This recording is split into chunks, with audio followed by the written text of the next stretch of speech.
TitleMatchNetwork.com. Live from the historic 2300 Arena in the heart of South Philly, we are Battleground Championship Wrestling, and this is the Witching Hour!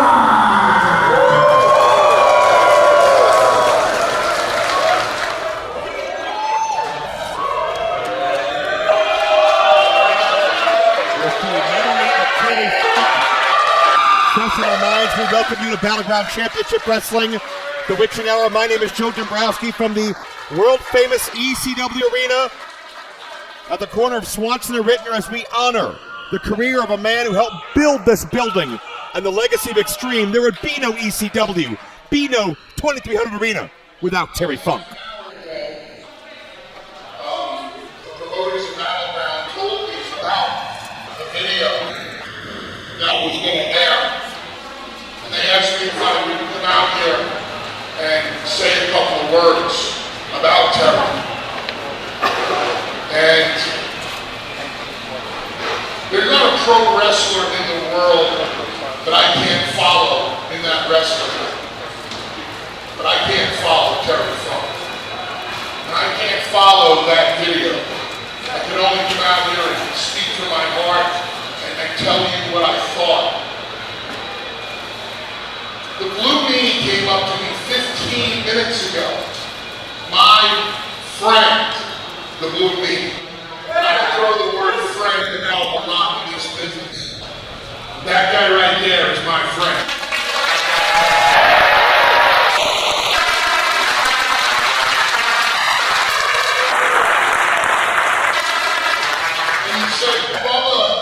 Do you know what happened in the arena 29 years ago today? And I said, no. And he's like, it's the night that Cactus Jack hit Funk with the chair wrapped up in the towel and they lit it on fire. And that's the same night that I met Terry Funk.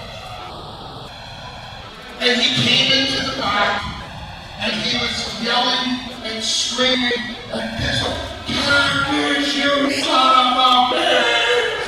Cactus, where are you? You let me on fire! And I legit, all 402 pounds of me, ran as far away as I could, and I tried to hide behind a fan. My fan went failing. And as he walked through the bathroom, all the way into the back, I said, sir, are you okay? And he smacked me in the face as hard as he could. And he said, of course I'm okay. I'm Terry Funk.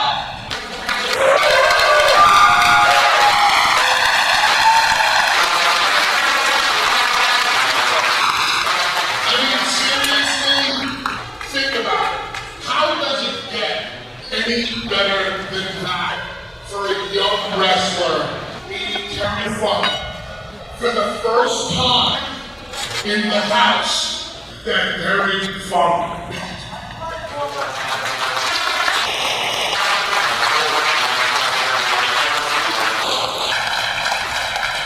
I love Terry Funk. I know you all love Terry Funk. And tonight's show is dedicated to Terry Funk.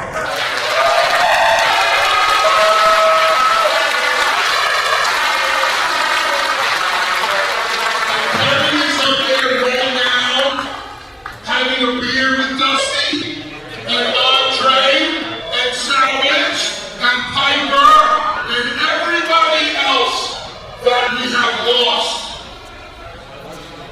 And I want them. I want Terry to hear all of you tonight. So can you do me a favor? Everybody please, in Terry Funk's home, the ECW Arena, I want a chant on Terry's name that he will hear in heaven.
dignify that with a response or any kind of comment.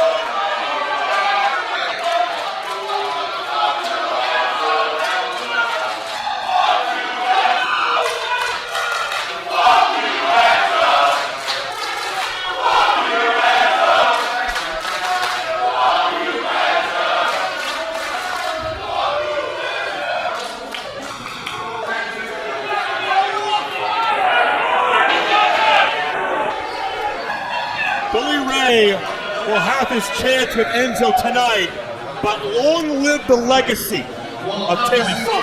Looking for one hell of a night. The real one versus Bully Ray. Later this evening on the Witching Hour.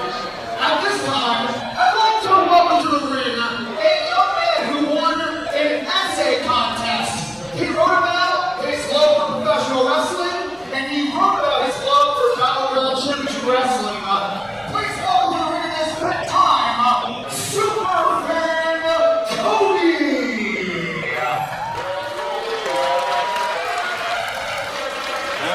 Something a little more pleasant and uplifting. Not going to let Enzo ruin our night. Here at the 2300 Arena, pay tribute to Terry Funk, his life and legacy. How long did you have to go?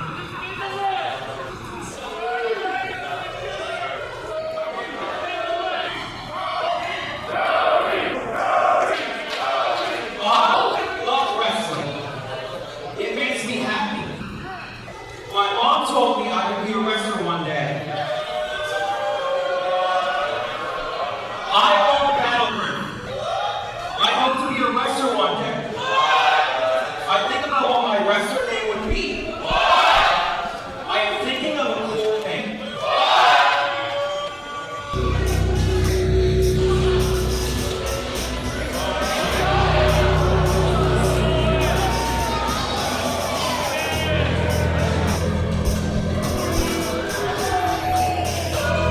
Well, I think the essay has come to an abrupt end. Young Cody, that may be the last essay you write, because this man, I'm not sure he's literate, but it's a 350-plus pound nasty Neanderthal, a Stone Age savage. Beastman is here, and he looks hungry.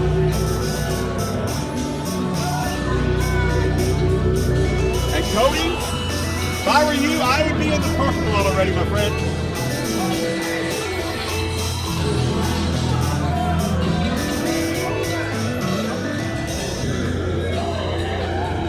The Beastman's jealous that Cody has, a vocabulary, and he wrote things down, and has thoughts.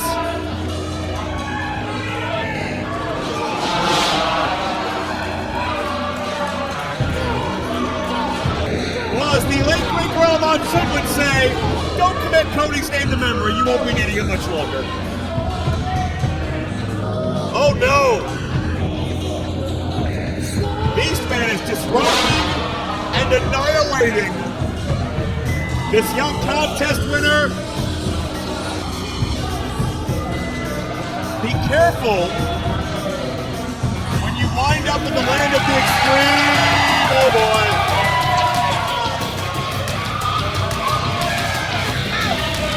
Well, we said the witching hour is upon us. And around this time, late October, Halloween season, all the bizarre, all the mysterious and dark and macabre characters come to life and come out of the shadows. And this one is coming to get you.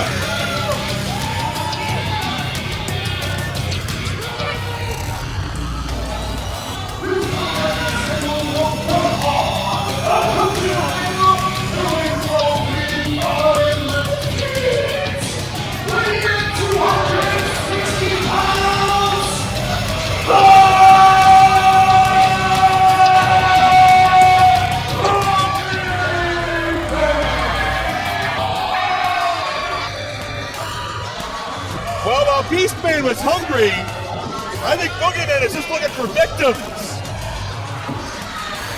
When it's feeding time for Boogeyman, it means something else entirely.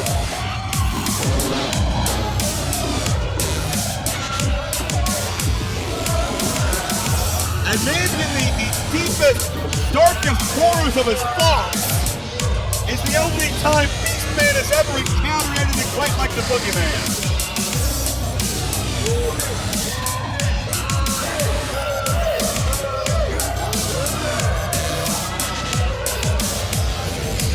Oh no, does he have him? He's falling down! Boogeyman just threw a handful of words at Beastman.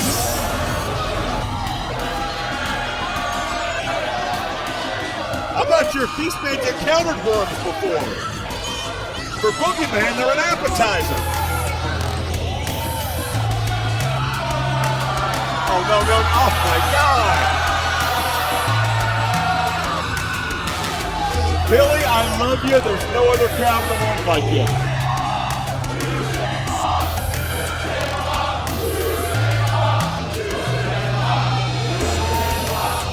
Everybody watching around the world on Title Match Network. A most unique introduction to Battleground Championship Wrestling as Boogeyman with that staff. Down across Beastman, 350 plus pounds. And Boogie, not gonna waste time.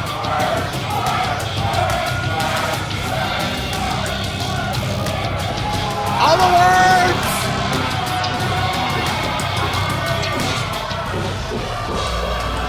Oh. No.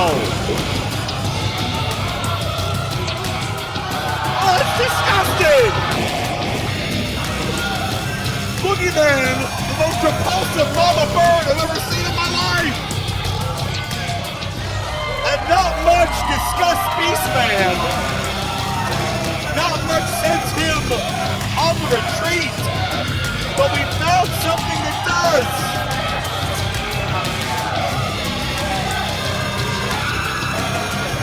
Beastman may never be the same!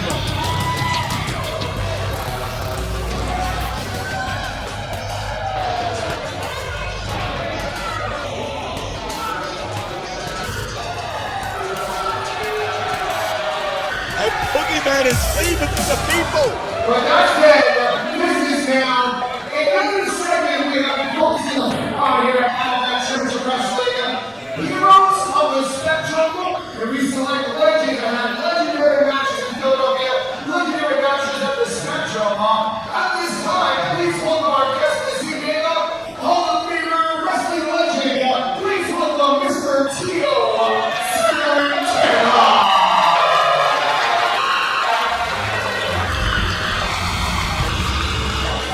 Now Tito Santana, such an important part of history at the Philadelphia Spectrum. Of course, we saw the very first honoree at our event in July as Jules Strongbow was honored as a hero of the Spectrum and the Tacula, Mexico native.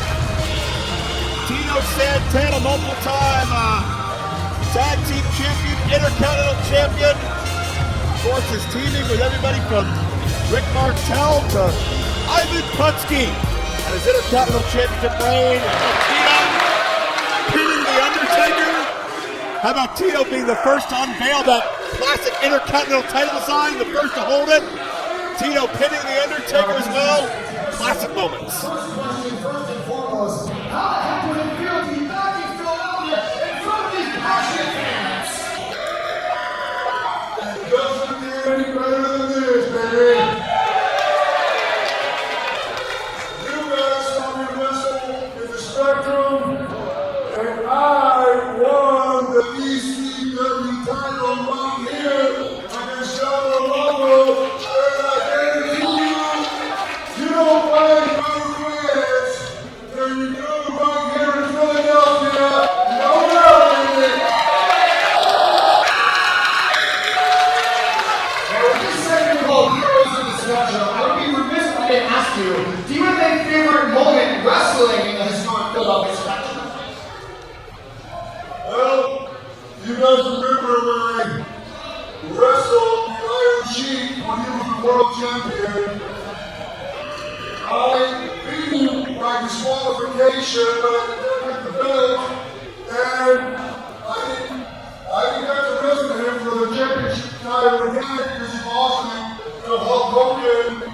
But the fans, when I had to return the match against Iron Sheik, even without the title on the line, the fans, the attendants, doubled because they wanted Tito Santana to kick the Iron Sheik's ass, and I did.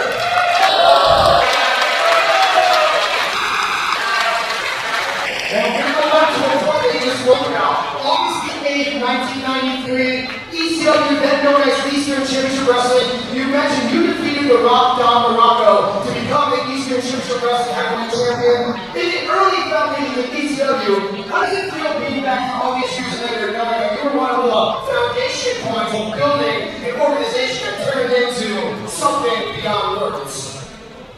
Well, it feels great. I mean, look at you guys, the fans. Well, doesn't get any better than this. If the fans in Philadelphia love you, they will love you forever, and you guys have always made me feel loved. And I thank you so much for that. I appreciate that.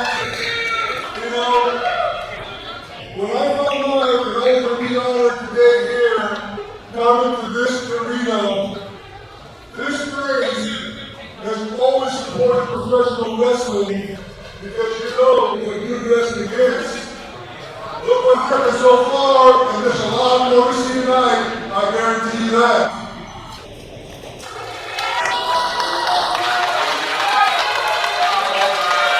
Well, on behalf of the Wrestling, the ownership committee, and I know I can speak for the fans. Thank you so much. And in closing, do you have a final message to give to the fans in attendance and the fans watching the title match tonight? Final message, you guys keep being yourselves. I remember in the Spectrum, it doesn't hold what Madison Square Garden holds as long as it takes. But the noise in the Spectrum, I guarantee you, sold out like it's come to him at time. Never did I hear the button as loud as I heard the Spectrum. The fans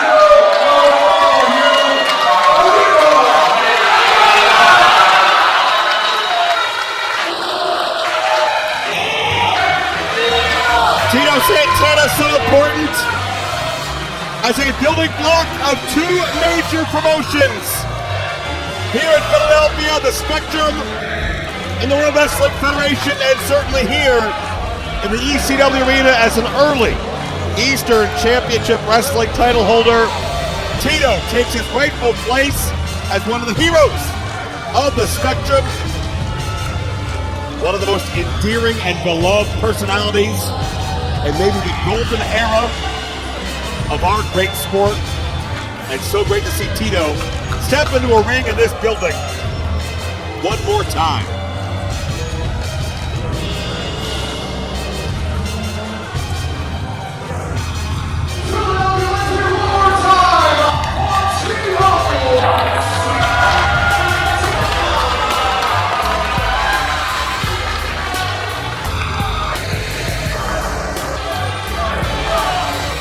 Tito taking his victory lap as we thank you once again, watching around the world here at Title Match Network. We are 100% live. The first time the Battleground has been here live on Title Match. We appreciate all of your support in helping make this possible. And hopefully the first of many more to come. And we've got a lot of festivities here tonight. But I think it's time to get down to in-ring action.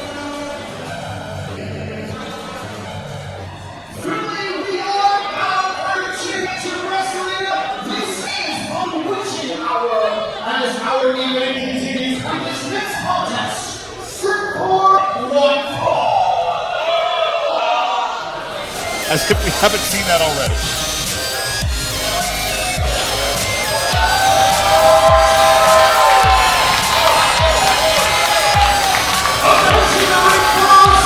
He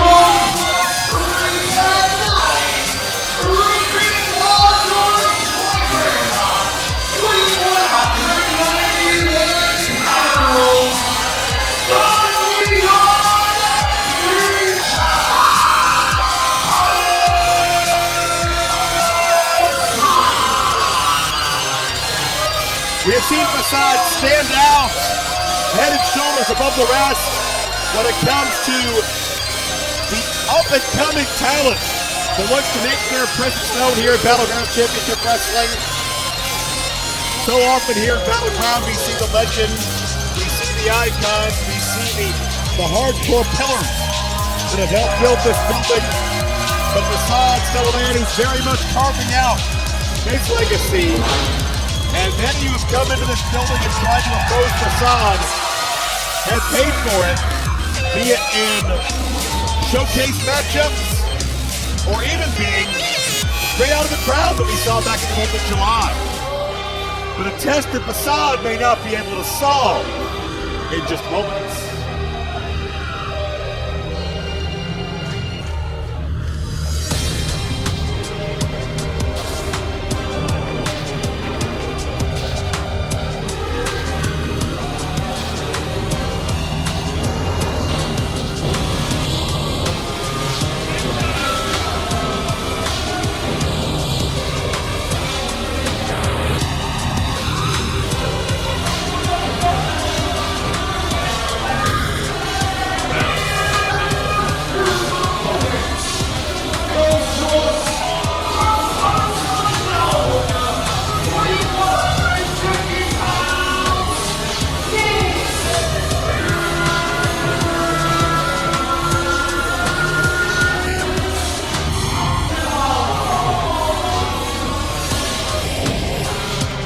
Normally I've got the biography.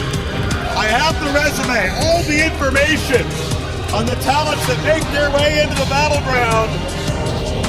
But this athlete has me stumped. Techno is not from around here.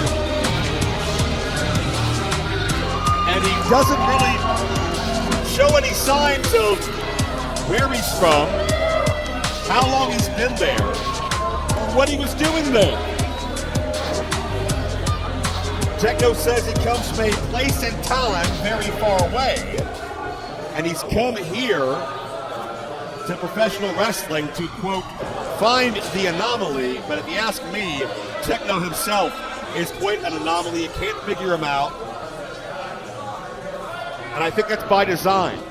Is this a mind game? Is this a technical wizard?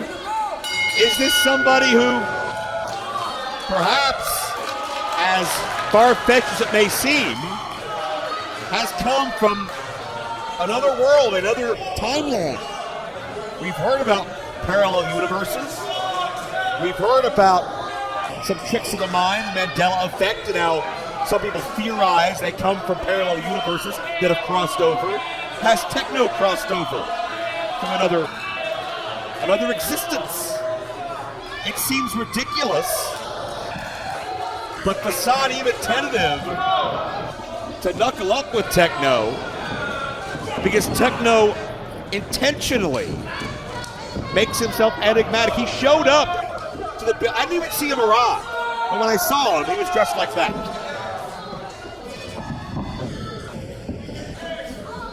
Techno and Facade are both very aerially inclined. I have seen Techno compete a couple of times up and down the New England area. I followed Facade's career for all 17 years of it. I believe that may be 17 years and only a week or two is passing an anniversary of his in-ring debut. Beastman would have to figure one another out, because in some ways they are both walking contradictions. Facade is a ninja by definition, self-definition, but ninjas are normally a lot more mysterious and stealthy than the neon-colored Facade. Not to mention the hair as well.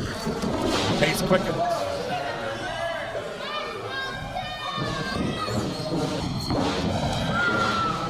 Meanwhile, check this out.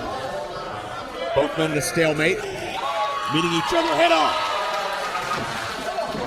Techno went for a kick.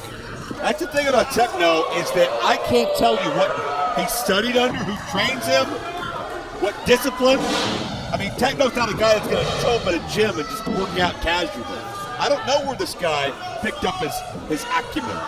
Maybe he's always had it. Maybe he's self-taught. I don't know. Maybe he found a computer program and embedded a chip in his head. I have no idea. But Techno can do anything. He can fly, he can mat wrestle, he can strike. I have not seen a hole in this man's game. Facade bridging up, nice counter. Both men wild swings. Techno gets underneath the Facade and able to leverage down with the hips, backslide for 2. Techno, to my knowledge, is ECW Arena debut. Facade has been here a number of times. 2 count only. And Techno connects with a drop kick. I don't think Facade saw that coming. The rapid offense, the sudden quickness of Techno can be startling. Isadora, look out! Facade got dropped hard. And that may have jarred the arm or the hand. You see Facade shaking his hand, trying to maybe get some feeling back in, or maybe there's a dislocated finger. I'm not really sure. Either way, Techno has found a potential weakness here on Facade, who attempts the paddle counter roll, gets 2, and the momentum. Takes Facade to the second rope, springboard, side kick around the temple, and Facade 2 again. Facade seems to be going back to the hand. He's being very cautious in the mobility, and that may have had an effect on Facade's cover attempt, and out tight. He gets situated, Facade up high, kicking right around the butt of the jaw of Techno. And Facade has been just hit from all sides here in this building, from 3 ways to 4 ways to the fans challenging him, and now Techno claiming to be from a futuristic time who has come back to get rid of some of the ne'er-do-wells as Facade, incredible neck strength, but could not keep the balance because of the fingers. And Techno, a count of 1, and now that I am looking at the hand of Facade, I see tape around the fingers of Facade, and that's not normally there. And that may tell me that if Facade came in with some kind of a pre-existing injury. And I don't know if it's something that Techno knowingly exploited, or if it just happened in the heat of the battle, and with Facade, his grip and his balance being so important, and his hand-eye coordination being so important, could that have been something that just happened by happenstance? Either way, it's going to affect the grip. It's going to affect the striking game. When I say grip, it's not just gripping your opponent, it's gripping the rope through a high-risk maneuver. That's Techno now. Turns into a crossface. Good ring positioning. Punishing Facade, and Facade rolls through traps and shoulders.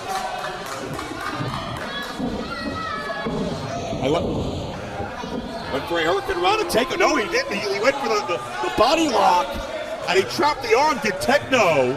Thought he was looking at T. Harris, but he was actually looking at triangle choke. And as that cinch did, and you see the pressure again, is down on the hand and the arm.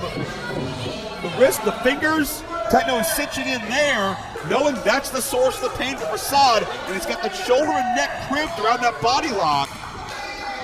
That grapevine, and Facade using a free appendage to kick his way free. That's the acumen of Techno. Different styles, different geographies, different eras of wrestling. It seems like he's amassed knowledge of all of them. If nothing else, at least a mental time travel throughout wrestling history of Facade.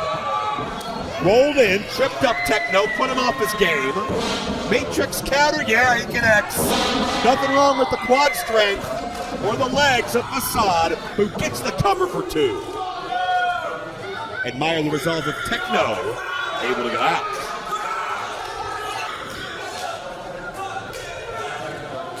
Techno to do a pressure out in a big way. Facade showing that size advantage. Techno, man, huge round kick. The side of the head. And drops Facade down face first. Is that going to be enough? No. Facade got the shoulder up that time. Techno, who was allegedly traveled here to rid wrestling of the liars and thieves and crooks, and I don't think Facade fits that description, but hey, this may be an inner time dream match, and we don't know it yet. But it's Facade turning that dream to a nightmare, hits that neck breaker. And all the mind games and all the mysterious backstory and all the uncertainty about who and what Techno is about is out the window when you're flat on your face.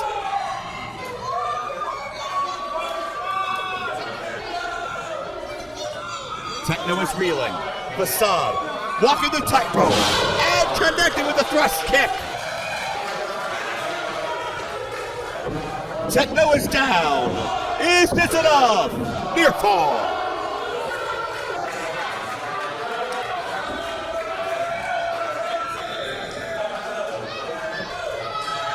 Facade trying to unravel the enigma. Find out if Techno has a weakness in his game, and if not, let's just try to kick his head off. Wait, inside cradle! Inside cradle! Techno looking for an upset. I would suggest to beat Facade here. Arena debut would be an upset. Facade, victim of a shotgun drop kick there. Facade has channeled so much of his heroes and idols here. Rob Van Dam, Sabu, and a number of others in his ring style. But Techno could be the 2300 Arena athlete of the future, but Facade kicks Techno off his perch.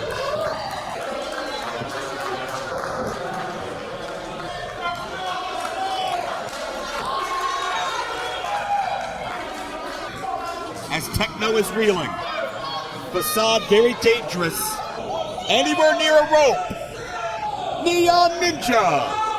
Sorry, look out. I think Techno tried to drop out of the way, but Facade used that leverage and dropped Techno face first into that rib frame. Damage was done. Techno is injured.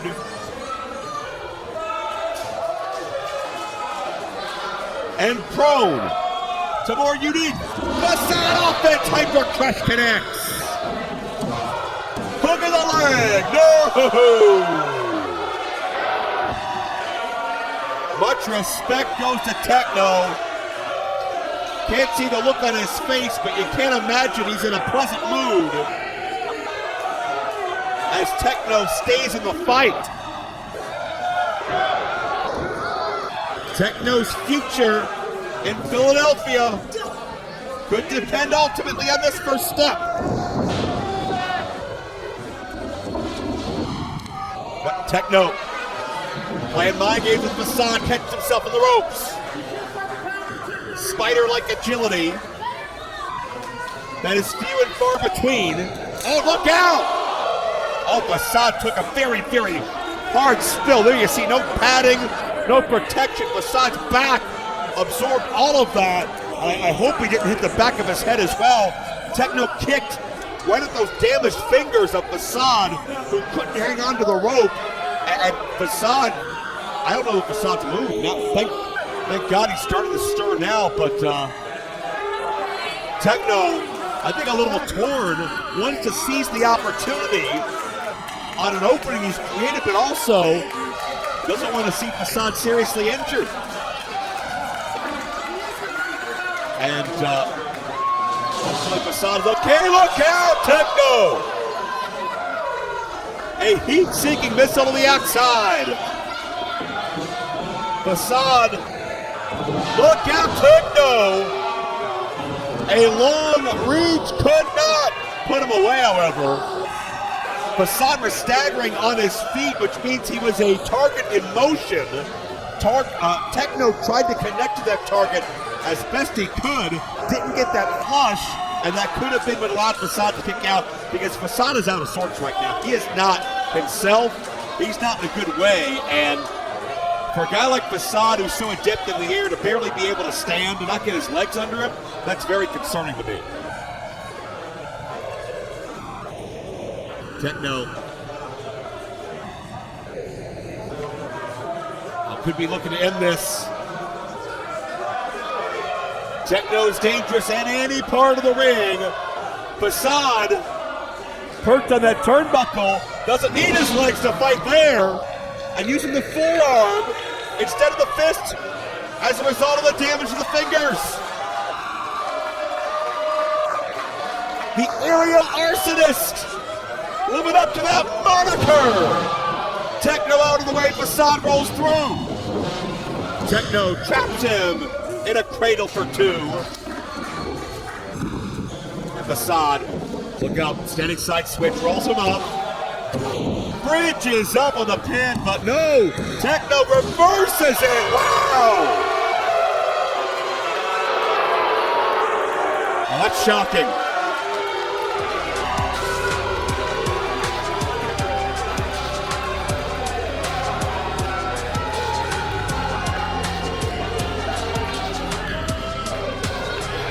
Techno has defeated Facade. He cradled him. He got the victory. Many of these fans are not pleased. Facade has earned their respect. But Techno did it with a wrestling move, with leverage, and got this victory, hard-earned victory as well. Has he come from the future? I'm not going to say as much, but I think we'll be seeing a lot more of him in the future.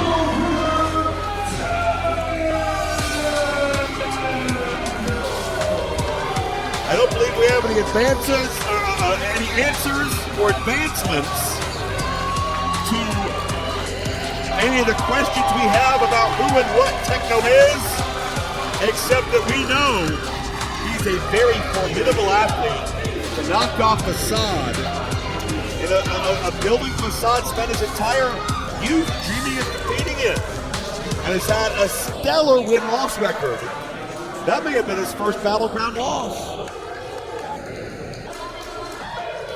History made here at the witching hour, but anything can happen. Anything can happen.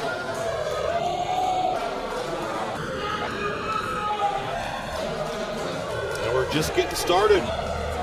Ladies and gentlemen, wrestling returns Saturday night, December 16th, right back here at 2300 South Dani. COU.com for tickets and information.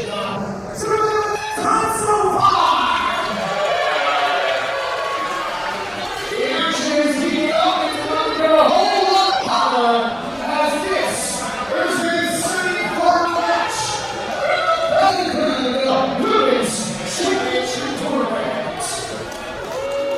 I'll correct myself, only Facade's second loss here in the Battleground, but one that's got a sting, and you gotta wonder if that's gonna be a momentum breaker, because the other half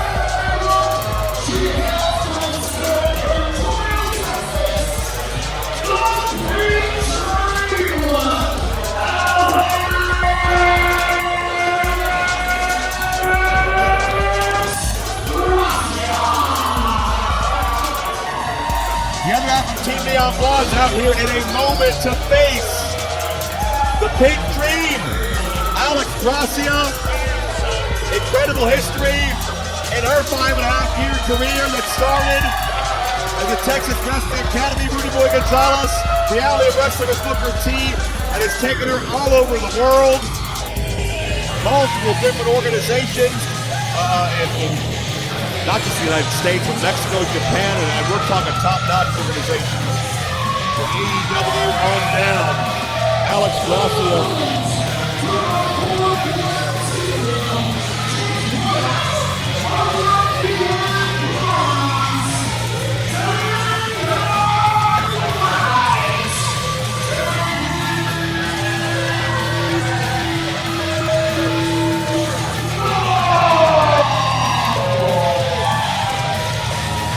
Danny Moe, another athlete who has been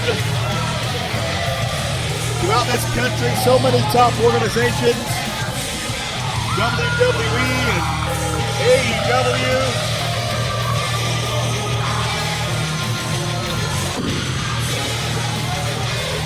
So Gracia's popped up in Impact Wrestling before.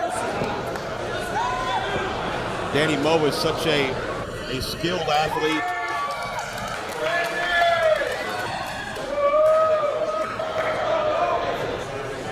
gymnast, record-holding gymnast, a dirt biker, an expert bowler, a collegiate pole vaulter, 10 feet 2 inches if you're curious. Dani Moe has excelled in every athletic endeavor she's gotten into. Again, semifinal round matchup in the miniature tournament to crown the first ever Battleground Women's Champion. 2 semifinal round matches tonight, leading to the finals and a tournament champion crowned December 16th back here in the Battleground. I'm sure we'll have a lot more on that night as we move on. And you know, Timothy Embler, our owner and promoter, is here tonight. He has promised a once-in-a-lifetime announcement. And from what I understand, it's something that's going to make all of these fans here live tonight very, very pleased. And can't wait to find out what that's going to be.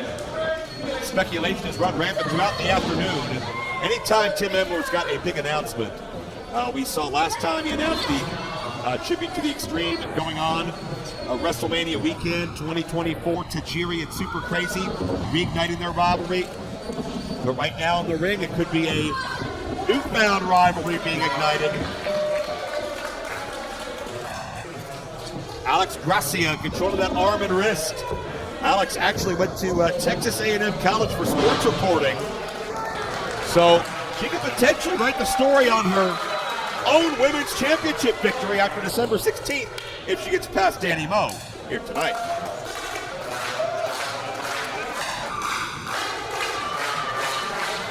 Gracia likes girly things, pretty in pink, right? But don't mistake that and fall into some outdated stereotype and assume that means that she's weak or can't defend herself or not tough or can't withstand punishment, because none of those things are the case. And I think Gracia's biggest, most important weapon is the fact that a lot of people do underestimate her, and she is deceptively skilled at pretty much all aspects of the game.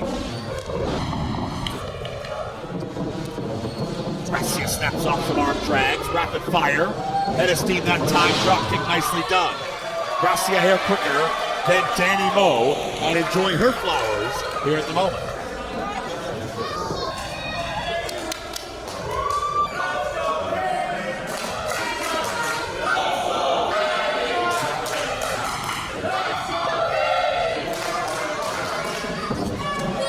Dani Moe will go behind. Rear waist lock, looking for a mat return. Dani Moe maybe trying to simplify this matchup. And again, you got to wonder if Dani Moe has any space running in her head over Facade's loss a moment ago. Maybe Facade's well-being, potential damage to the fingers, and that fall Facade took off the ring apron on the unprotected floor. Dani Moe's got to block it all out right now. Gracia taking over. Dani Moe looking to charge in. Dani may be a hair quicker out of the two. And trying to build up that momentum. Facade and Dani, the Neon Blondes, love to string together offense. They love when that pendulum swings in their direction. Gracia has Dani trapped for the moment. Dani Moe scoring a big win over Holidead back at Legends Overtime the month of July. That really put Dani Moe on the map as a Battleground competitor. We've seen her many times with Facade, but showing that she's more than just a cheering section, much more. And by the end of the year, she could be a champion. Gracia now into the cover. Only a count of 2. Gracia's done a great job of grounding Dani Moe. And you keep Dani Moe in a neutralized position on the ground in a hold, she's not going to be able to do what she does best, and that's switch directions. That's catch you off guard. That's centrifugal motion that Dani Moe has perfected. And Gracia may have made a mistake there by creating some of that distance. And only for a moment could Dani Moe capitalize. Now down, sunset flip, driving up. Winner will, oh, look out. Danny Mo asserting herself. Winner of this matchup to meet the winner of Tasha Steelz and Holidead. Coming up later on in the broadcast. But can Danny Mo follow through? A lot's been taken out of her. It's been a back and forth game of chess. But it's Danny Mo opening up with strikes. Oh, the high kick that rocked her. That rocked Gracia right in the side of the jaw. That could do it. No. Danny Mo, when she gets that pinpoint precision, that aim, she doesn't need a lot of strengths to do damage. Sometimes it only takes the right one to be the difference maker. Danny Mo now a headstand. Shades of Facade we saw earlier, at least an attempt we saw from Facade before the fingers got in the way, as Danny Mo finds two.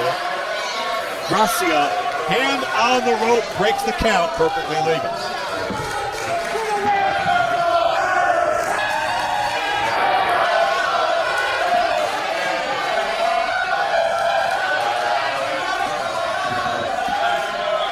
Crowd toward here in the 2300 arena as Danny Mo looking fireman's carry, but Gracia counter shoulders down near fall. That was close. Danny, caught on the wire for a second. All the power into that clothesline, another near fall. In a sense, Gracia might be close. We're seeing that hard-hitting physicality that some opponents may overlook, may not expect. And now we're seeing the submission skill. We saw Facade's hand compromised in the previous matchup. Gracia maybe looking to go home with Danny Mo's shoulder.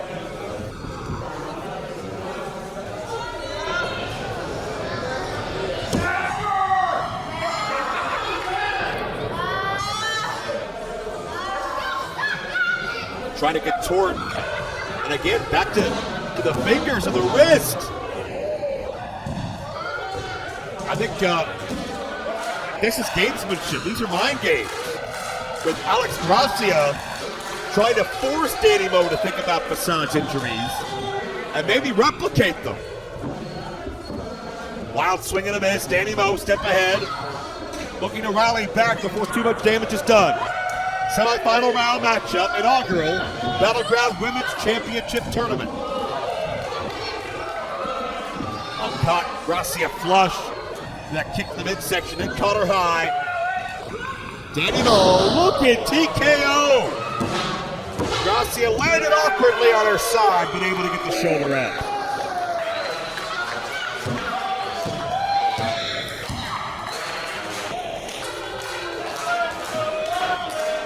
Danny Mo looking to follow through on Gracia. Both these athletes are double tough. We've seen them showcased here on Title Match Network. The Ladies Night Out series, you can find it on demand right now. But someone will add to that legacy with a victory tonight and a trip to the finals. At Gracia, the elevated backtracker, Danny Mo lands at an awkward angle.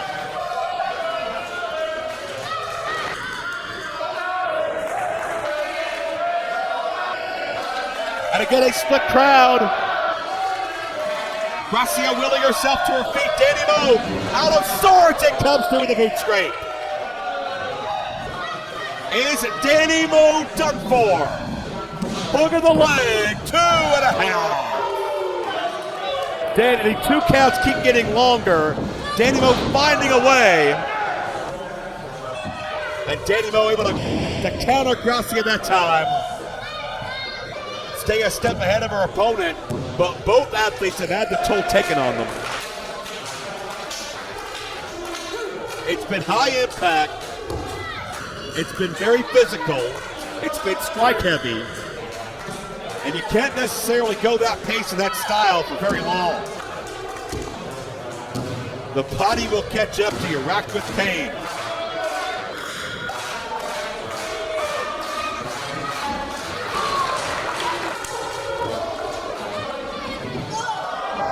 Both athletes to the vertical base. Who gets the advantage?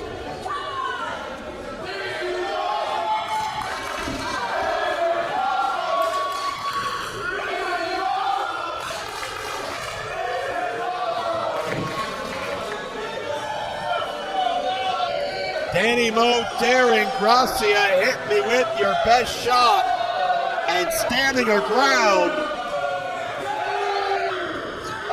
Gracia getting the advantage briefly with the forearms. I might give advantage Gracia with the hands, advantage Danny Mo with the feet. Time will tell.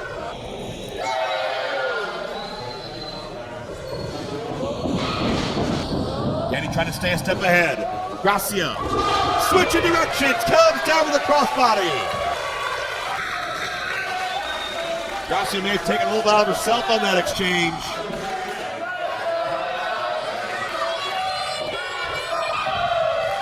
Will this be the beginning of the end? Danny Mo counters.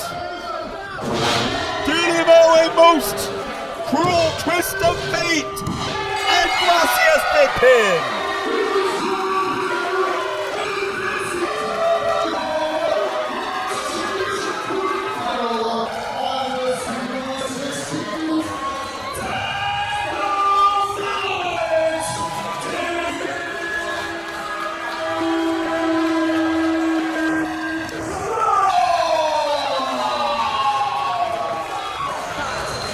So with the potential health issues of Facade notwithstanding, Danny Mo's able to block out the distractions and increase her record of the Battleground to 2-0.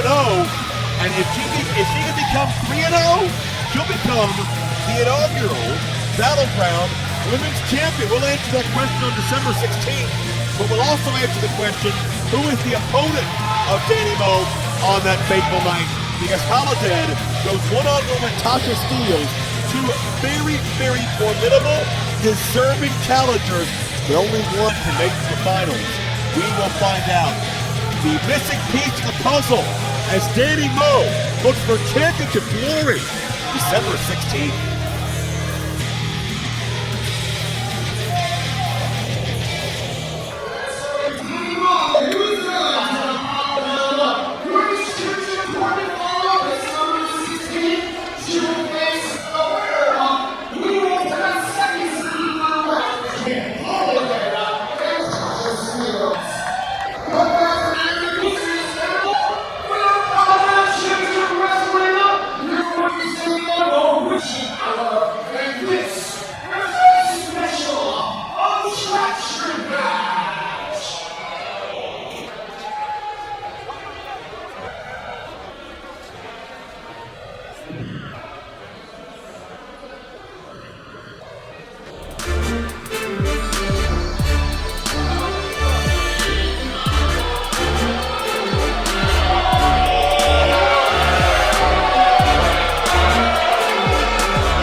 I've heard enough from this man tonight as it is. I don't want to hear another syllable.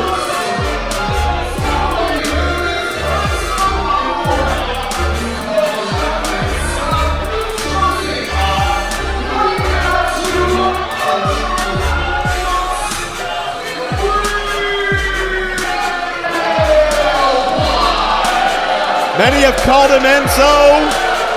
Many today call him Real One.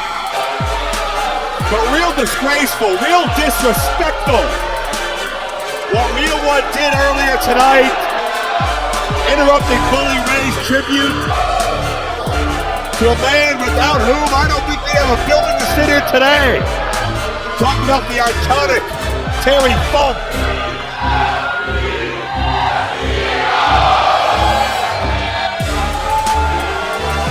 This man has always been loud, boisterous, and disrespectful. And he's had very unkind things to say about Philadelphia, this building, and Bully Ray in typical Real One fashion.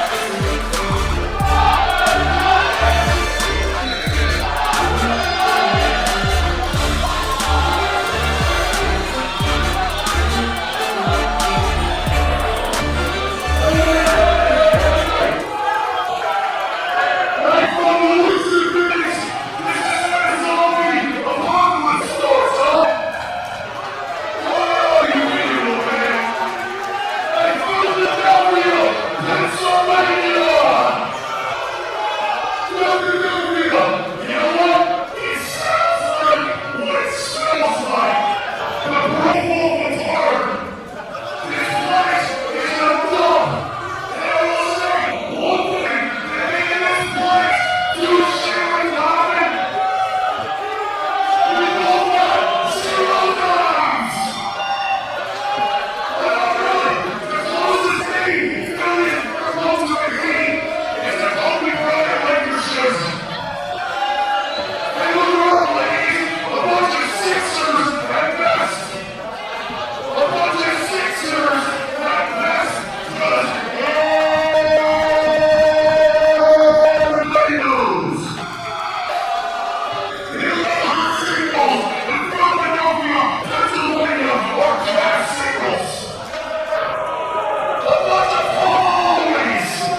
Just hideous comments.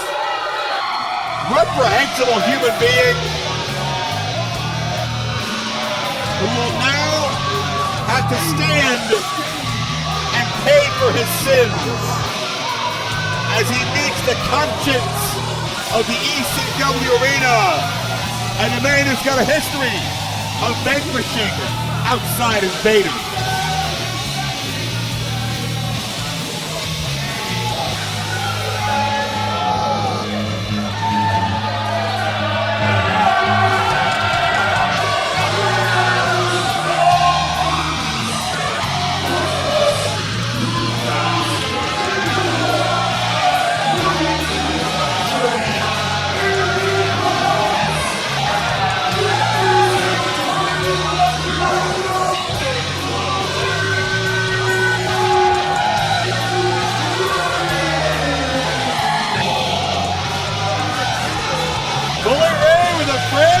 Slim Jim!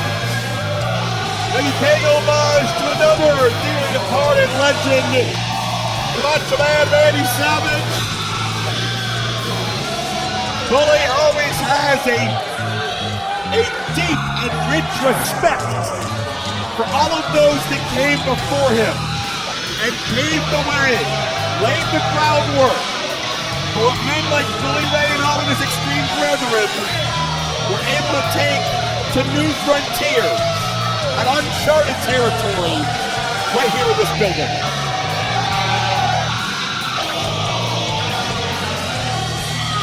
But Bully Ray stood tall when Atsushi Onita said FMW was better than ECW. Bully Ray stood tall when Matt Cardona says he was the true extreme legend. And as a result of Bully, Cardona's never allowed to compete in the Battleground in this building again.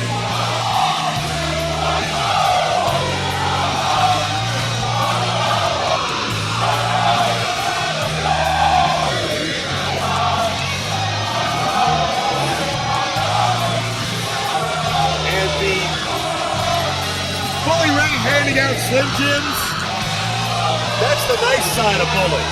That's the side that puts the fans first. But there's another side of Bully that also puts the fans first. And those fans have a different idea of what they'd like to see Bully do tonight. Two real ones. Sounds like the ECW Arena.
before this thing's even started. And Bully landed hard, and Bully landed badly. As if the cheap shot wasn't bad enough. And Real One has Bully's chain wrapped around his fist. I know there's been issues between these two on social media, on Busted Open Radio, on Sirius XM. Enzo, Real One, call him whatever you want. He never knows when to shut his mouth. Because he never does shut his mouth. And Bully would love to make him eat his words. But right now, it is Real One who's got Bully out of sorts. I'd run too, Mr. Ring Announcer.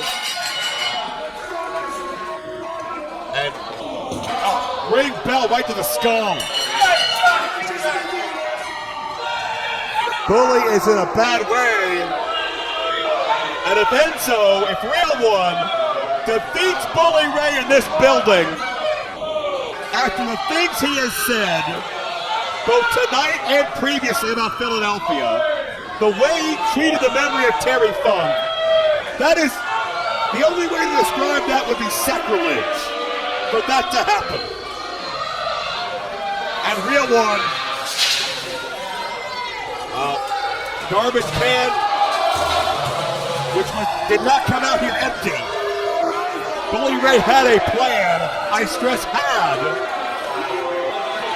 that may be out the window.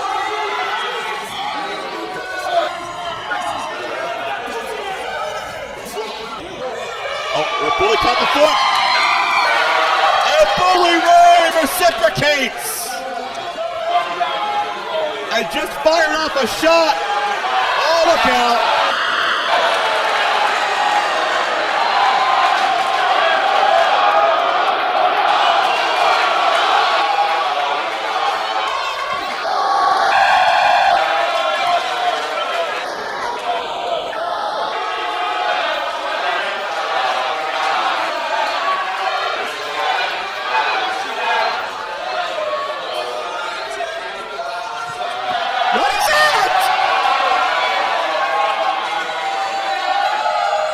Ray put a chain there? Man, he really does know every nook and cranny of this building. And Real One being choked out. I'm not sure Real One's going to get any concussions with what just happened to him. But that and this is going to cut off your breathing passage.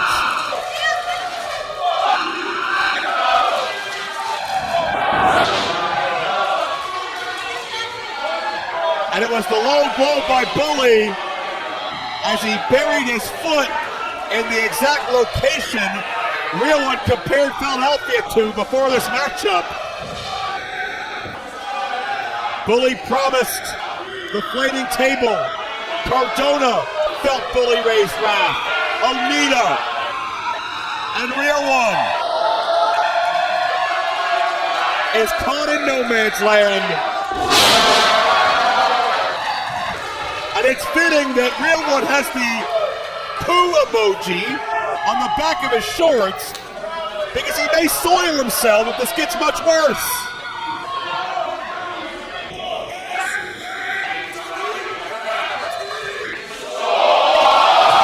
Oh, these two have never got along. Real One made his Monday Night Wrestling debut interrupting Bully Ray and Devon. It's only escalated and intensified.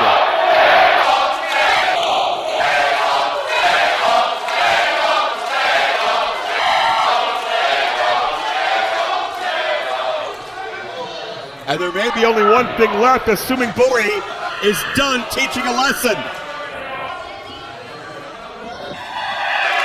Oh, off comes that Giants jersey, or at least an attempt at it. Whatever the hell it is. But Real One went to the eyes, and a standing drop kick. Real One with a wrestling move. Maybe the first to be seen in this match. Oh, 3-point stance.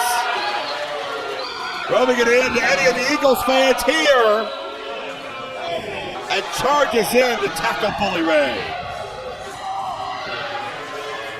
But Real One, how do you get Bully down and keep him down and pin him in this building? 3-point stance again, nothing doing. Bully gets the foot up and Real One isn't moving.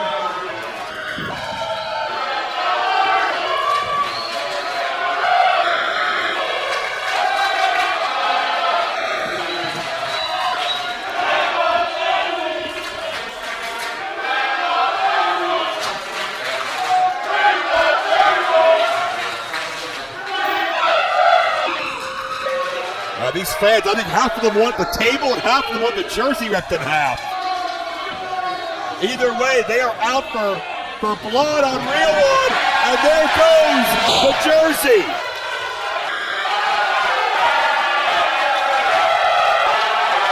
I think this one's for the entire city of Philly.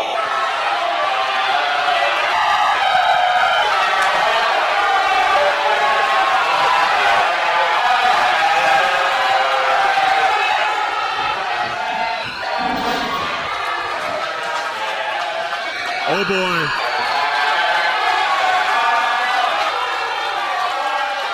Well, what was it, 29 years ago on this day? A fire broke out of this building. Bully's having flashbacks to the night he met Terry Funk.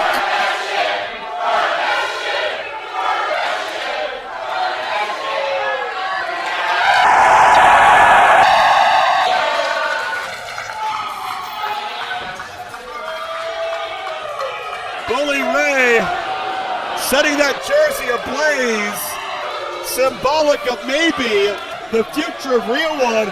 And the important thing to note, it's not just about what the jersey represents, but now it's exposed skin on Real One.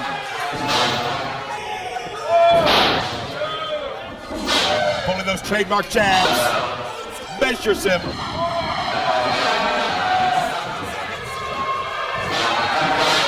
Up and fly, Bully Ray style.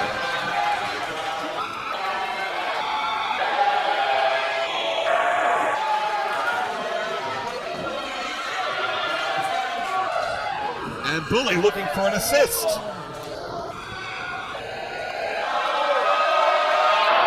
Oh boy.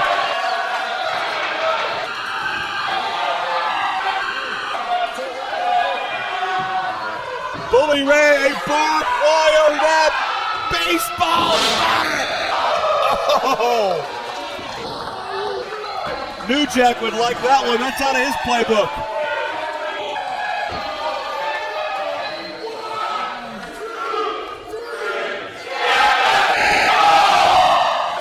And it's time for Bully to live up to his promise. To the most rabid fan base in all of wrestling.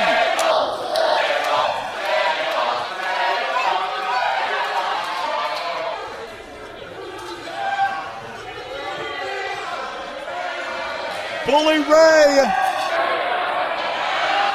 is well versed at handling lumber.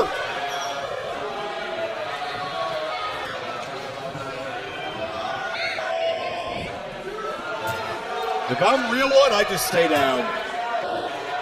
Better yet, just roll out, roll under the ring. Whatever you can do.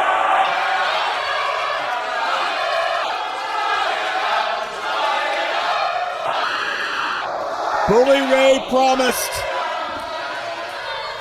Enzo will face barbed wire. That's happened. A table and fire. That's about to happen.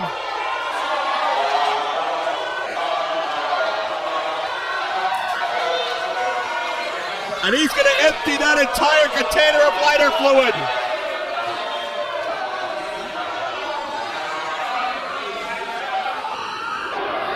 Bully's going to make sure Real One burns brightly like a midnight sun tonight. The table's on fire! Real One is singed!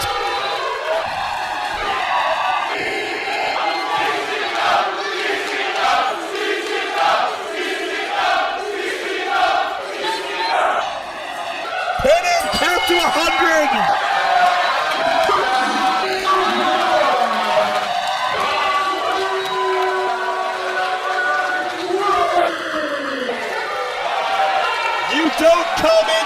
mecca of extreme wrestling and tell Bully Ray what to do, or talk trash on Bully Ray's mentor, or the people of Philadelphia, because Bully will fight like hell for all of them.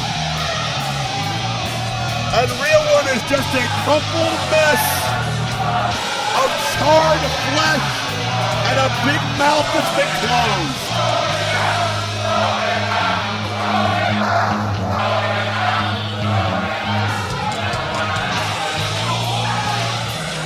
And much as the fans who joined us in July saw at Legends Never Die,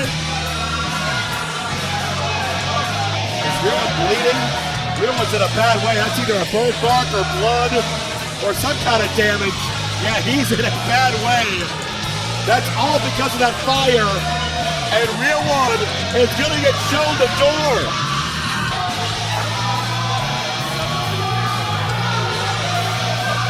And Bully wants each and every one of his friends in the crowd to give him a hand.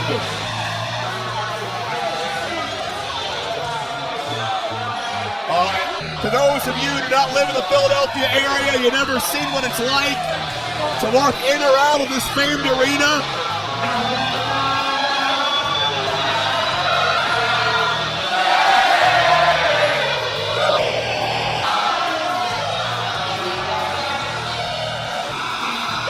Real One with the blue meanie helping. Bully Ray.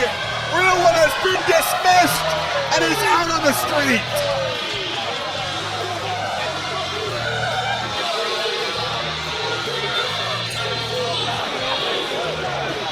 My God. As unbiased as I try to be, you love to see it. Bully Ray, the conscience of this arena. You're watching Battleground Championship Wrestling, the Boogeyman title match network, and at this time, for his huge victory celebration, please welcome to the ring,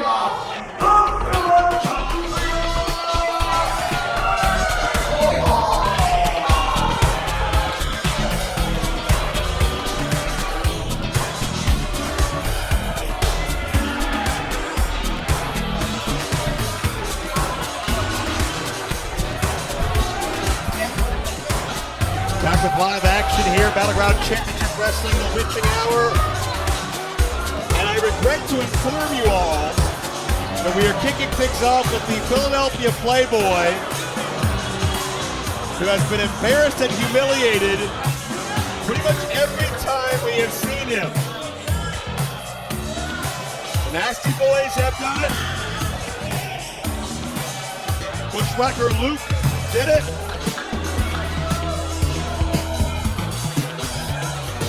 Time in and time out. We saw 911 do it and his son, Big Nick. This guy just doesn't work.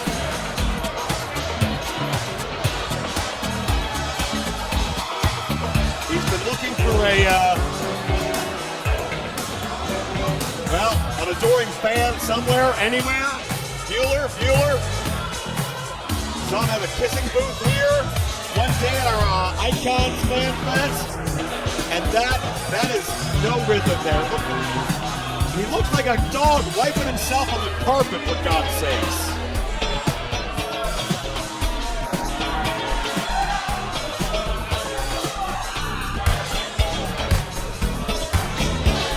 There's a lot of people in wrestling you could say lack self-awareness. This may top the list. Please stop it. I'm gonna throw up my Baconator, for God's sakes.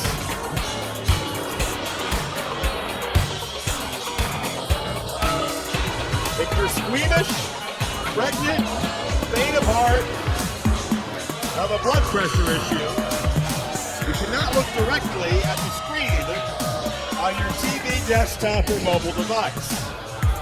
However you choose to watch this, here on Title Match Network, live from Philadelphia, Pennsylvania. I assure you, there are much more likable people in Philadelphia than this guy.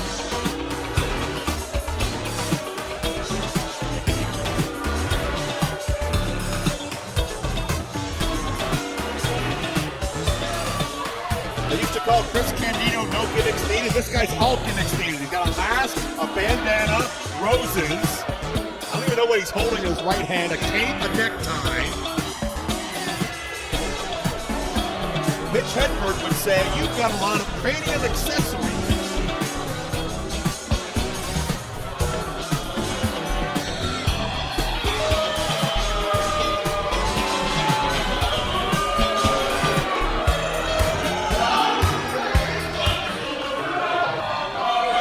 We're sorry to hear that.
No more. Get the hook.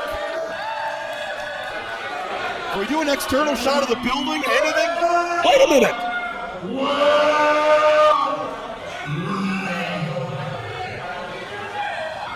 He's here? Gertner? Joel Gertner? What brings the quintessential stud muffin back to the arena? Thanks for the house. Ladies and gentlemen, as part of this victory celebration, apparently, the Philadelphia Playboy presents to you the quintessential stud muffin, Joel Gertner, on his behalf. That's okay. I'll address you shortly. Playboy presents Gertner? That phrase sounds right, but not in this way. There's going to be a lot of truth in this. Some of it involves members of your family. I hope you can handle it.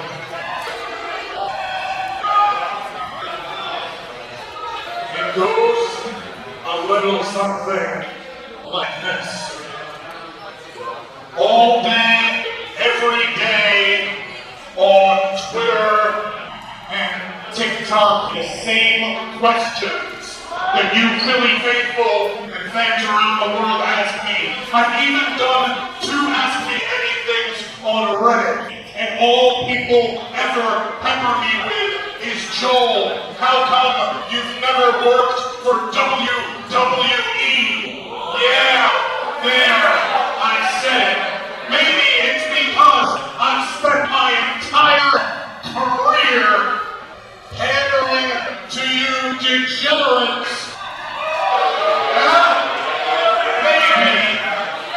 Who love the Gertnerisms. You know what I'm talking about.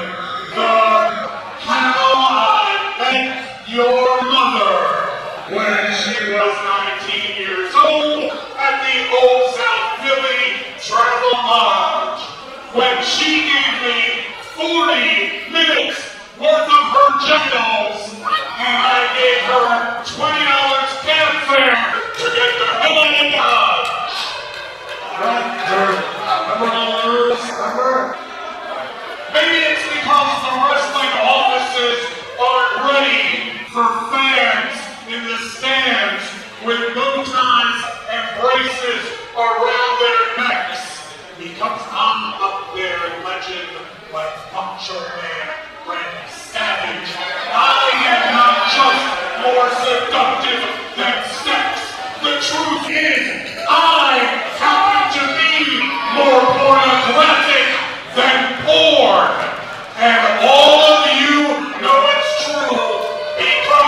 building is where it was born.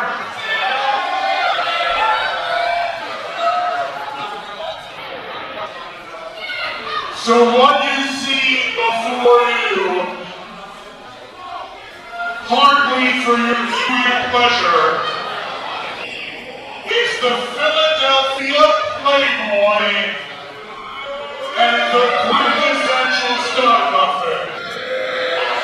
Playboy has offered a handsome compensation package for me to be his official consultant.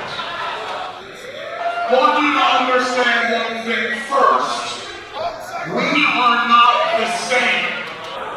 28 years ago, right now, I was sitting at a table right here, ringing the bell 5 weeks into my 5-year ECW career. Here for Terry Funk, here for the Fire. 28 years ago tonight, you were sitting in the corner, sucking thumbs.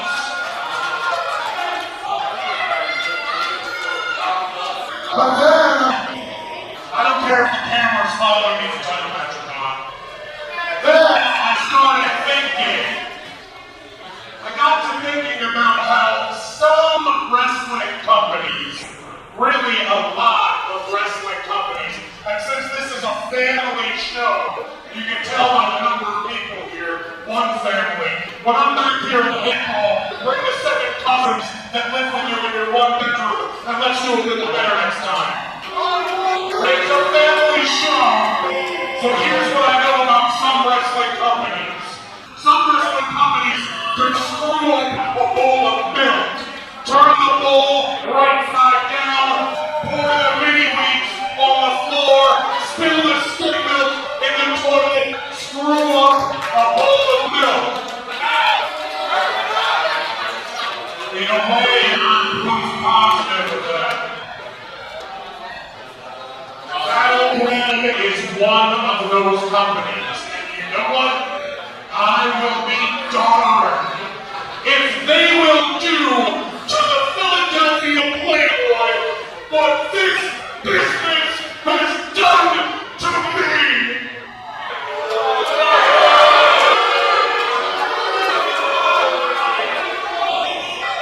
And I know my time is down to a minute, but I also know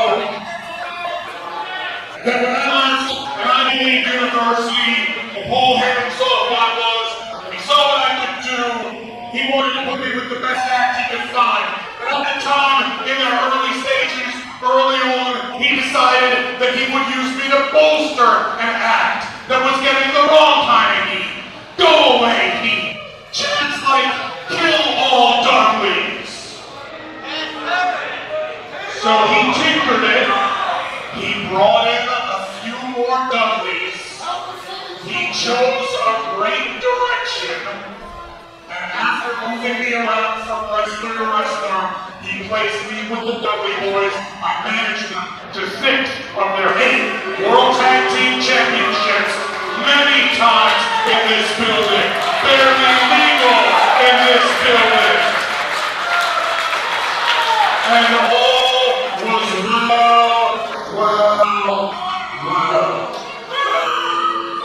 well, then ECW invaded WWE Monday Night Raw.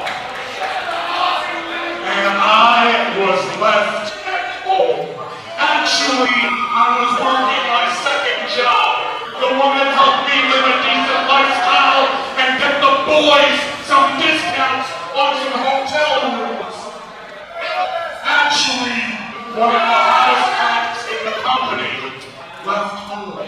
Actually, one of the best talkers in the country, the pundits say, left home. Truth be told, I wasn't taken on a Japanese tour either, and I took 2 years of Japanese language at college. Science, right?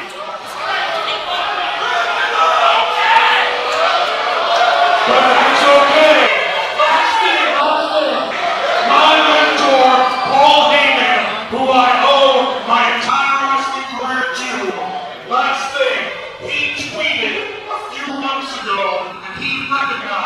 with the whole truth that the wrestling business missed the boat on the quintessential stunt muffin, Joe Gertner, which was nice and meaningful to hear, but it got me thinking. So now, here we stand together, the quintessential stunt muffin, the Philadelphia Playboy. But I'll tell you what,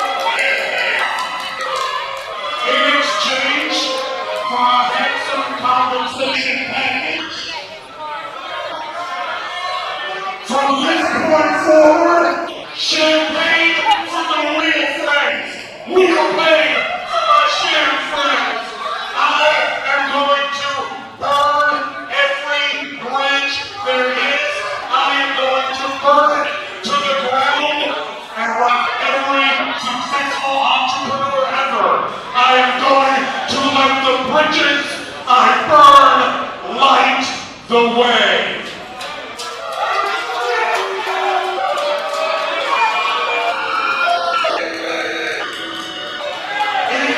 Absolute conclusion. You will respect. You will protect.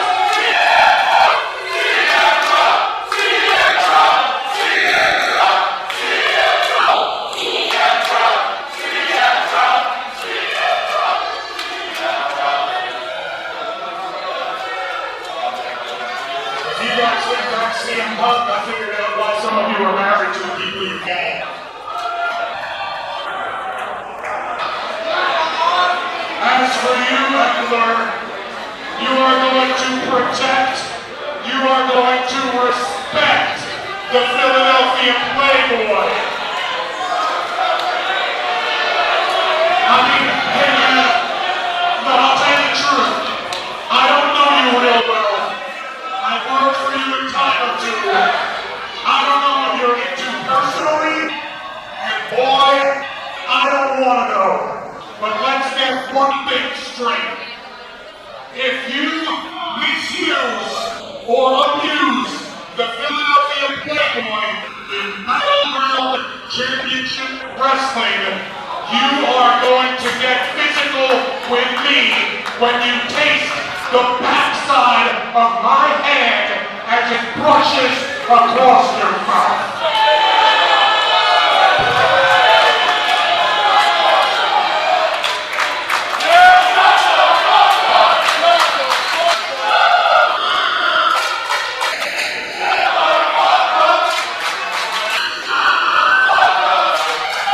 Different side of Joe Gertner, to say the least.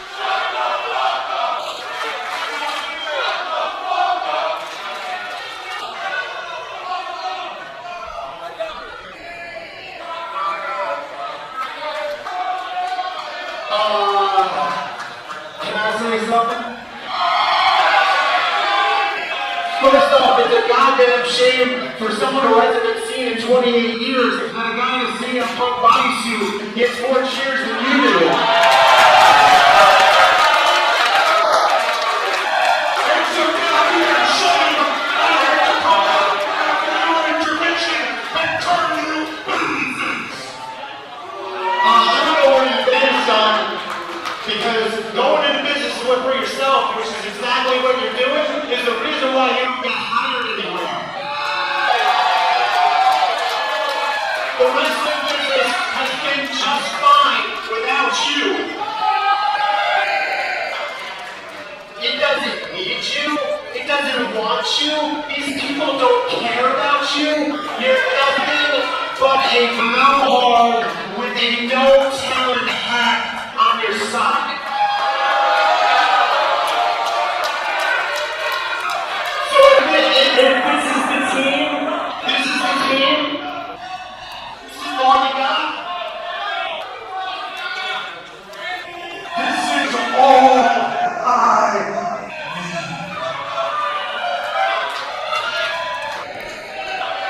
Well, this has obviously gotten I'll tell you what. very tense. I'll tell you what. Wait a minute. It sounds like you're trying to warn me. It sounds like you're trying to win this fight.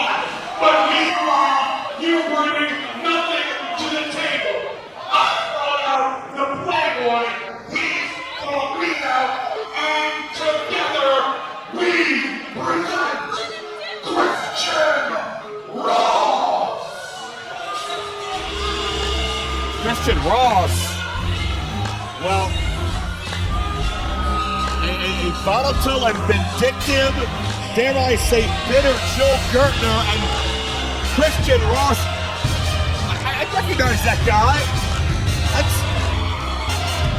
the guy that came out of the crowd and fought Facade in July, and Tim Ember threw him out and said he was never welcome here again. And apparently, this beef between Ember and the Playboy, if you believe there's a beef, there certainly is from the Playboy side, has led to Christian Ross getting hired by the Philadelphia Playboy and Joe Gertner.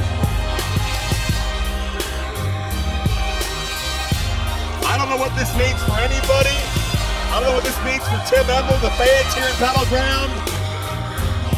Now wait a minute. Don't do anything rash. It's our boss. Hold on a second, Mr. Hughes. Hold on a second. You had an opportunity to wrestle in this company. I gave you an opportunity. You could have done it just like everybody does. You're coming right now. But no, you jumped the arm around and you want to do things your way. It doesn't work that way around here. I'm sorry. I'm sorry. You think this is going to work? You think you're rolling here? You're not working here, son. I'm sorry. Not happening. As far as you go coming up here, Playboy, let me tell you something, alright? This all started with you. This all started with you. You ain't blamed me for everything that's happened to you since you got here. 911 chokeslammed you at an ECW show. Right? Correct? The nasty wife gave you a concussion.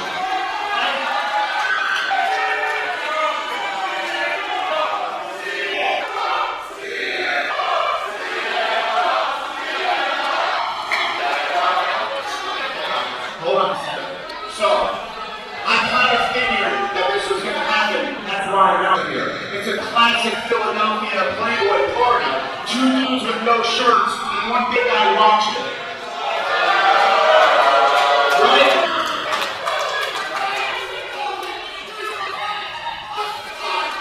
Well, how about this? How about this? How about this? How about this? You want to blame me for something? You want to blame me for everything that happens to you? I invited somebody else to your party. Because, after all, what's a party without any beer?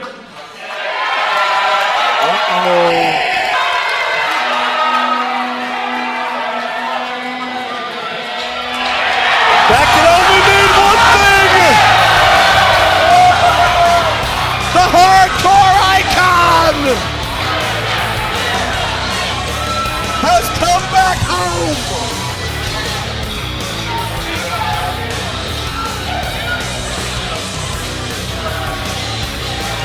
And Playboy, Gertner, Ross, I hope you realize how deep you just stepped in it!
And Ross has scurried to the back. The Playboy is too stupid to follow suit.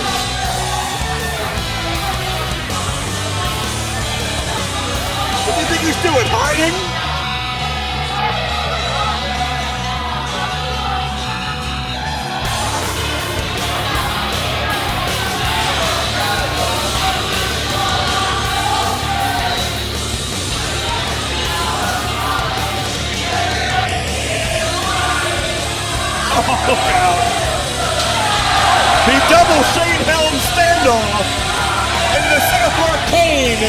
to the solar plexus.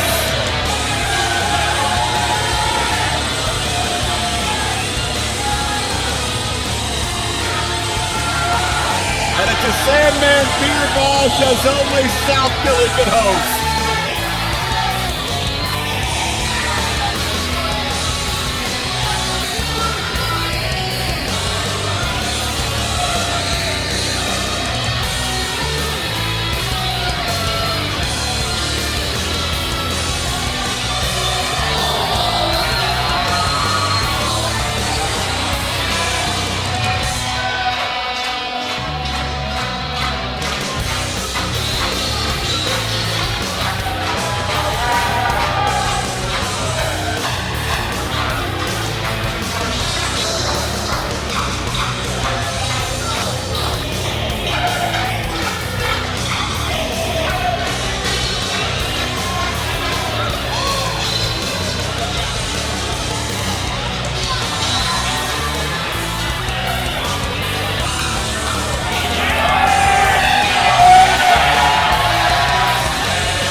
Tim Edler trumps the group of Playboy, Gergen, and Ross with an extreme stalwart. That's always good for a good ass kicking.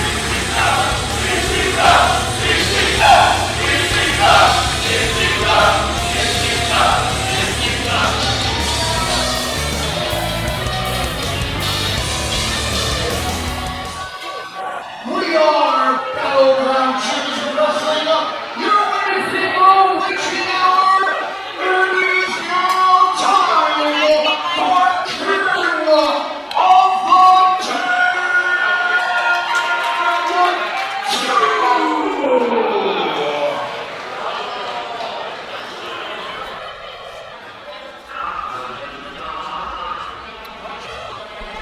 Well, the temperature is going to change here inside the arena. If you feel a chill up your spine wherever you're watching at home, you'll know it's the result of these entities. King of the Damned 2, as the darkest creatures from the underworld come out to feast on their victims here on Halloween week.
Thorn may have been a part of a new breed unleashed on the Sci-Fi Network in 2006.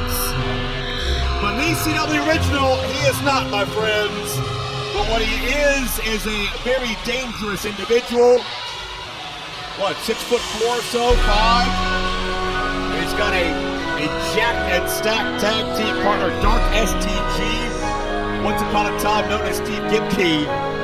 But a presence a darkness has fallen over the man once known as Steve Gitby, and this book that Zio Zagan is holding with so much care and power has apparently found its way into the life of these two and transformed their way of thinking, and it's almost like the Steve Gitby we know isn't there anymore.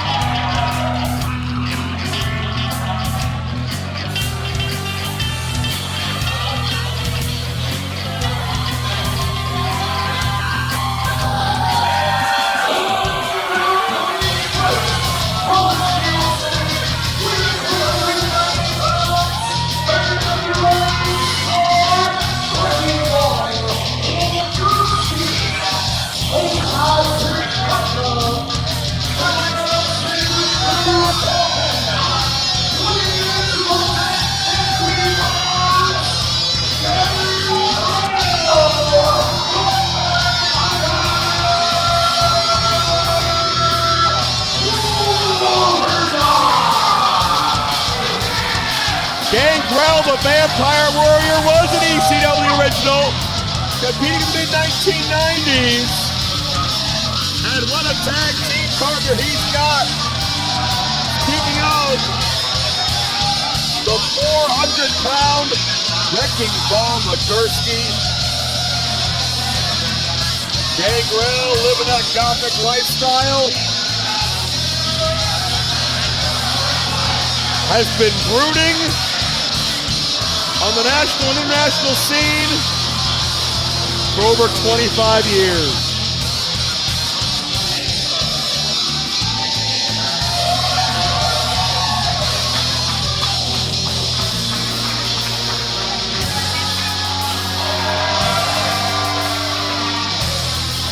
Gangrel spitting that red viscous liquid, that golden chalice. Vampire Warrior Gangrel debuted in ECW June 17, 1995. Battled the likes of Tommy Dreamer, Hack Myers, the Pitbulls, the Steiner Brothers.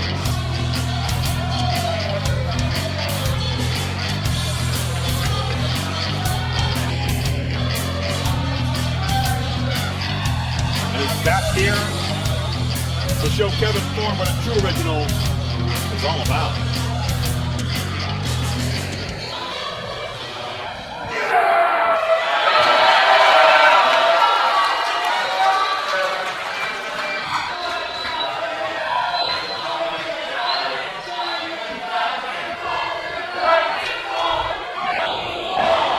Gangrel's last appearance at ECW, September 27, 1997. Teaming with Marty Jannetty against Al Snow and Roadkill in Orlando, Florida. How about that for a mad little bit of a tag team?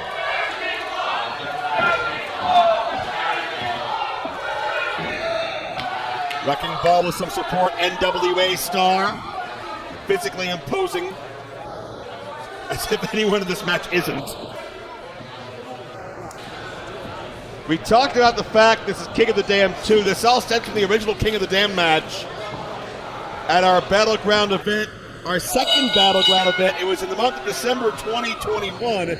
Gangrel defeated Kevin Thorn, and now it is Thorn looking for retribution, teaming with Dark STG, and this man is a powerhouse. But is he powerful enough to quell the 400-pound force known as the Wrecking Ball Legursky?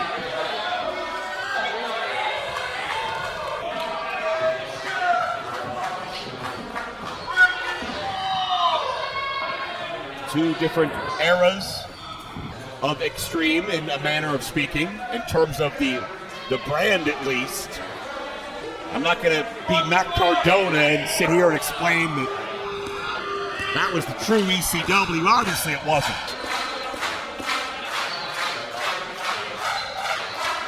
That doesn't mean Kevin Thorn's not intimidating, not a dangerous man that can't do some damage, because he can and he will.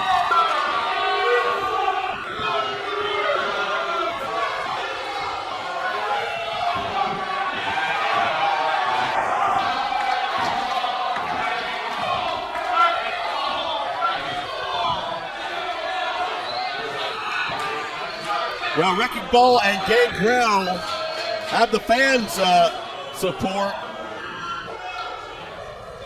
As this ominous hue engulfs this ring and this entire arena.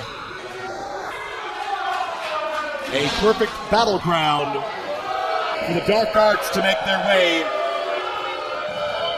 into the public via the 2300 Arena across this World on Title Match Network. But Kevin Thorn not in a hurry to fight.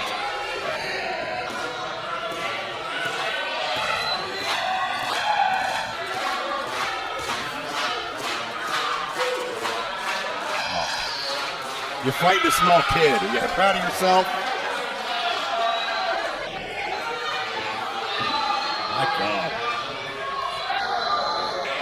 Can you do the same thing to Legursky, Thorn? That's the question. Wrecking Ball's impatient. He's ready to fight. He's ready to look to his namesake and barrel through somebody.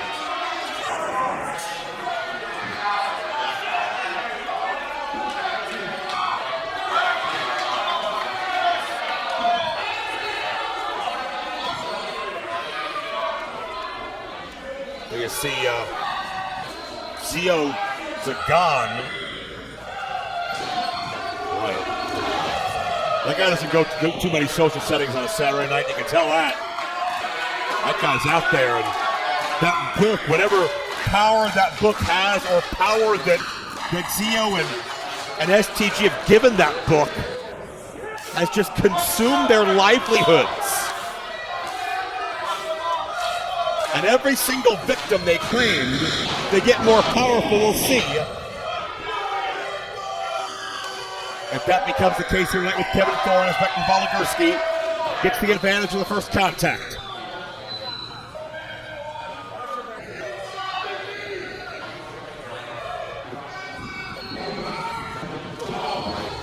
Oh man, what a collision.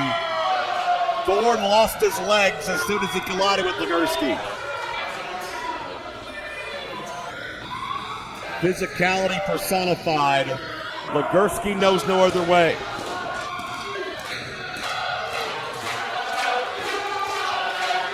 And if you're Kevin Thorn, I don't know how you solve this.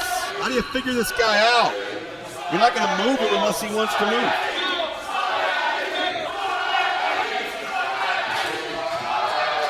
Oh, man. Legursky!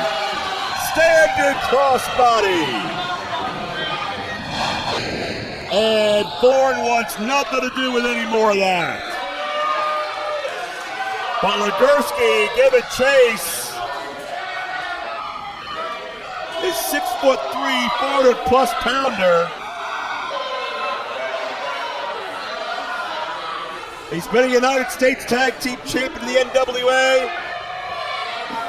Feared by anybody in the same building as him, and in the ring, STG trying to go after Gangrel. Swinging and miss, STG on top of Legursky on the floor. My God. And this thing is out of hand early, and I would suggest often. And we are into the crowd, look out. Thorn and Legursky are battling into the people, and we are going to do our best to follow this. We are 100% live here on Title Match Network.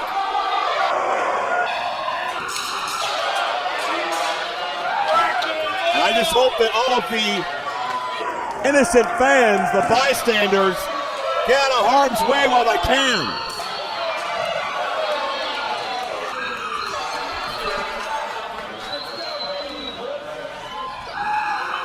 Count into the guardrail.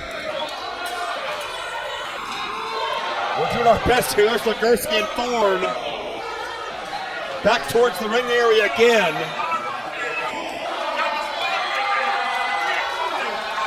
This is violent.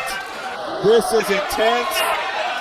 This is 2 years in the making. with Gangrel and Kevin Thorn captaining these teams.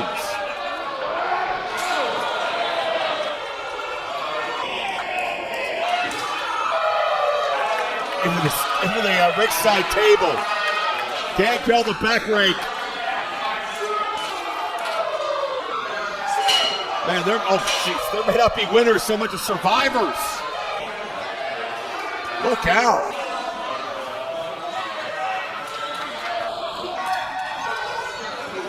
Legursky on the receiving end. But now choking, trying to choke the evil out of Dark STG.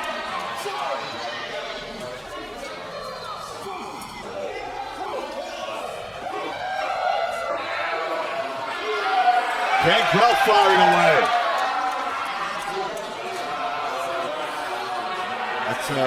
That's a reinforced ramp. There's nowhere to land there that feels good. Ouch. That's not going to feel any better.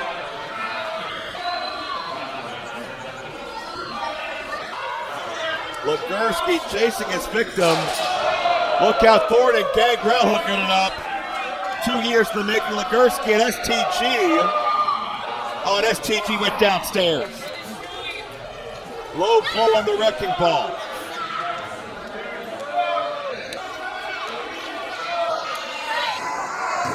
STG is limping.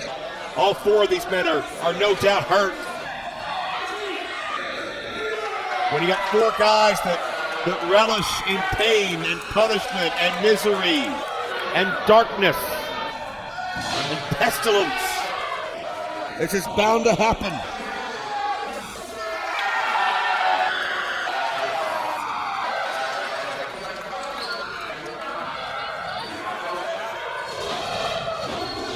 And we are back in the ring. It's STG.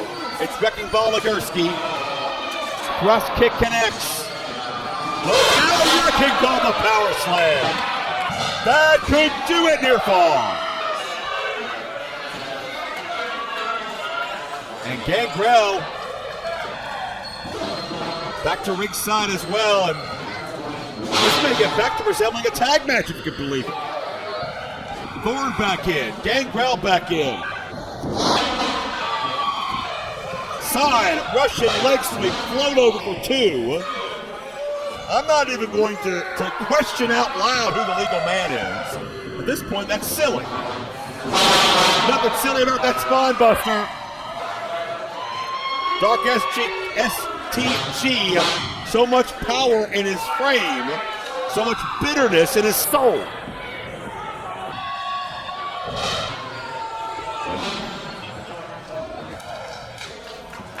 A man who thirsts off of the pain and misery of others.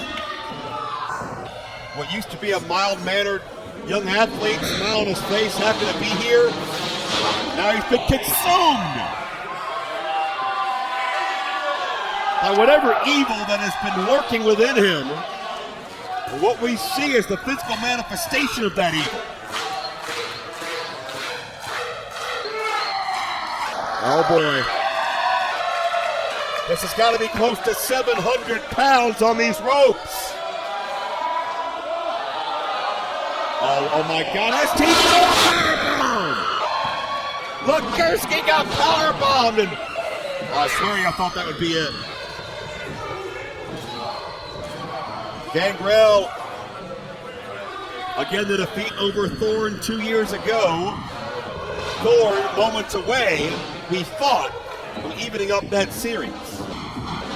Double team, center ring, back elbow.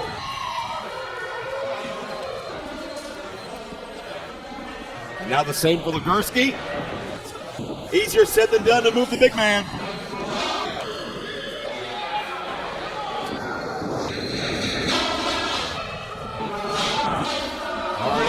Put up. Look out, backhand slam! That'll do it! No! A shoulder up, an interruption just in case.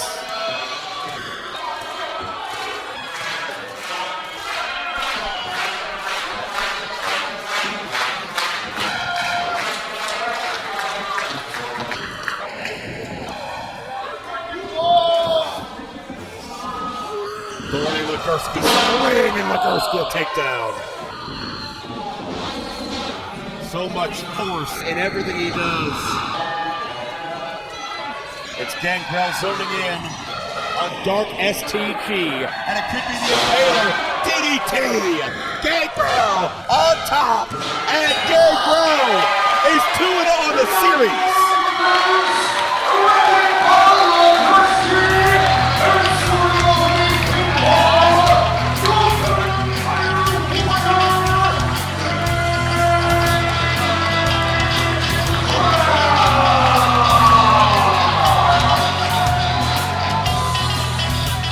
Gangrel the victory. Wrecking ball Legursky, big time assist, that black hole slam, paying dividends. And when you talk King of the Damned, Gangrel's newest brood, bringing it home, 2-0 on Kevin Thorn.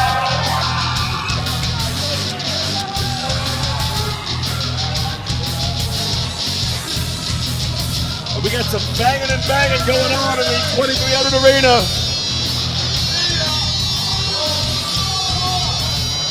And that's what's left of Dark STG. Feeling the Impaler of Gangrel.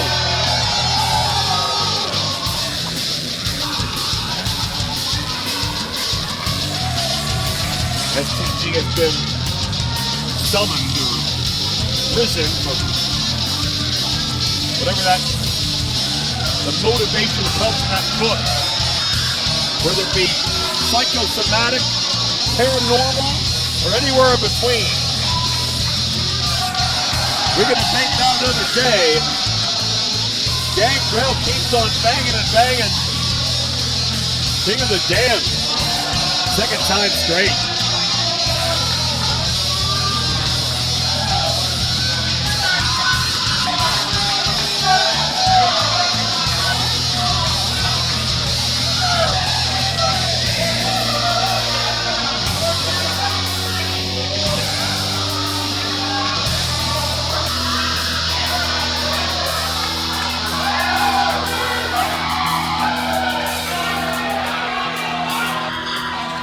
Well, 3 big matches still to come. Here in the witching hour.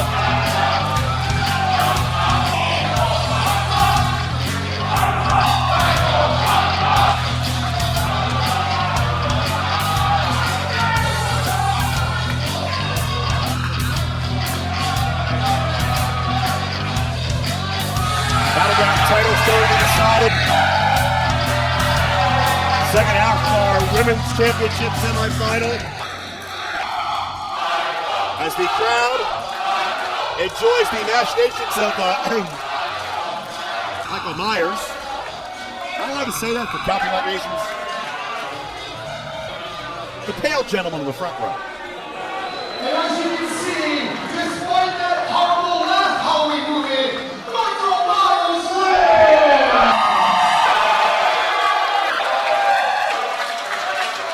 We return to the 2300 Arena Saturday night, December the 16th. All tickets $10 on sale now at the box office at Battleground.com. We look forward to seeing you there. That man became the first ever Battleground Women's Champion. This is your second semi-final match in the Battleground Women's Championship Tournament.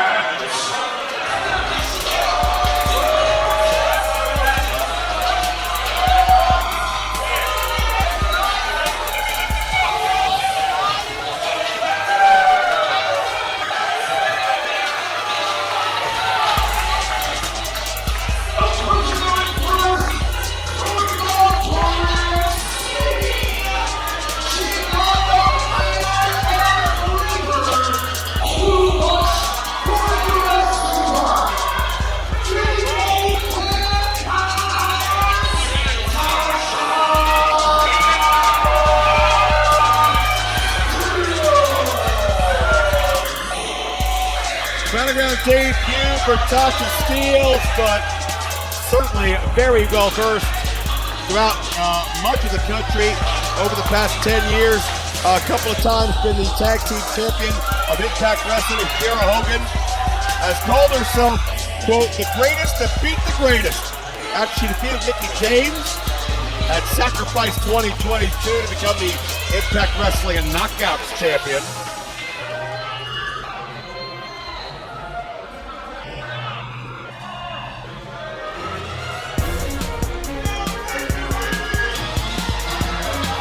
Tasha Steelz wants to be the brightest star in the sky to outshine all the rest.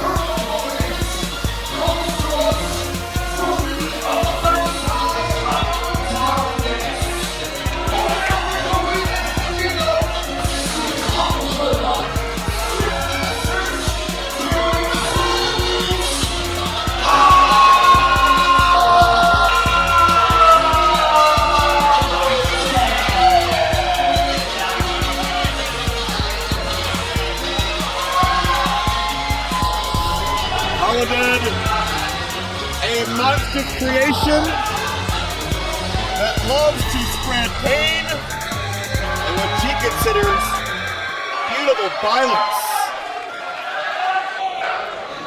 And that's not face paint on Holidead. She looks at that more like a mood ring. That's a look inside the mind of Holidead, how she is, how she's feeling towards her opponent, towards the circumstances.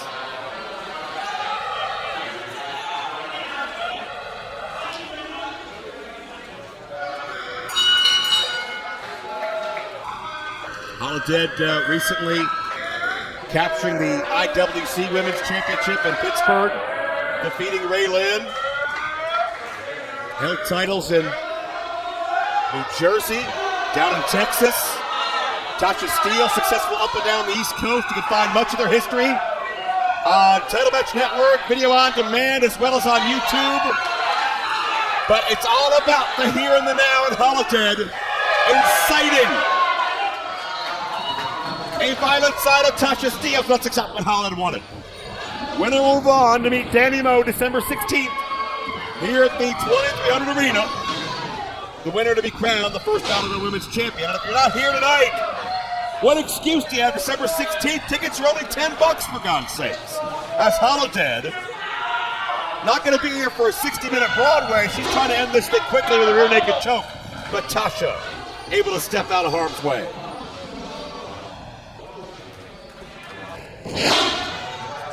Tasha, the Gatwick, veteran of Impact since 2019.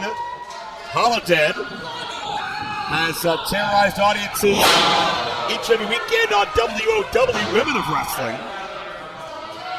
She's been to Stardom in Japan, WXW in Germany, Italy, Paraguay, I believe. She's been everywhere. Look out. Spine first. The base of the spine, right around the kidneys. Holidead's so aggressive. Another athlete that really craves that misery of her opponent. As Tasha created some distance. With that comes opportunity. Uppercut, glancing blow. Caught all the kick that time. Tasha Steelz told me earlier she wants to bring the flavor that will become synonymous with the Battleground Women's Division. And it could be a bitter taste for Holidead if she's not careful. Tasha lands on her feet. Off the Uranagi attempt, roll up for two. Sinks the leg. It'll behoove Tasha to have a quick pace. Time will tell if she's able to follow through with that. Tasha started in New Jersey. Certainly branched out from there, but Holidead not impressed.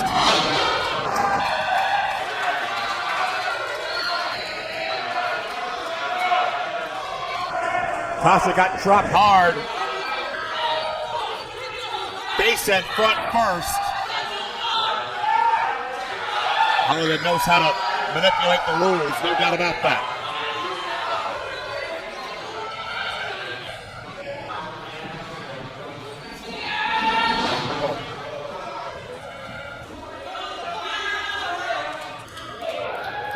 Holidead is not just at war with her opponents, I believe, but she's at war with her own demons. Her own manifestations that have come out. You see the attire, we talked about the face paint, the attitude. Much like STG, Holidead, a force just almost takes over her, metaphorically speaking at least, and just unleashes so much pain and damage. And Tasha finding out the hard way. Look out over the top. Tasha hangs on. And Holidead, back to that rear naked choke, second attempt. Tasha hangs Holidead up on that top ring table.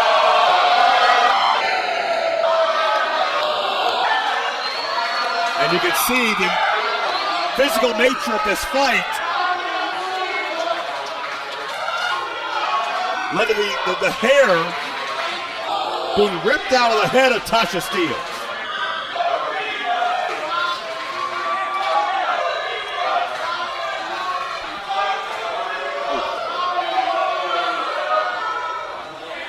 That shows you how sinister Holidead is. When she gets a grip on you, she's not letting go. Breaks the count. Smart move by Holidead. If there's a double count out here, then Dani Mo, as far as I'm concerned, would get a bye and win the championship outright December 16th. That'd be a Tim Embler call, but that'd be my summation of it. And Holidead, looking to choke Tasha with a lock of her own hair.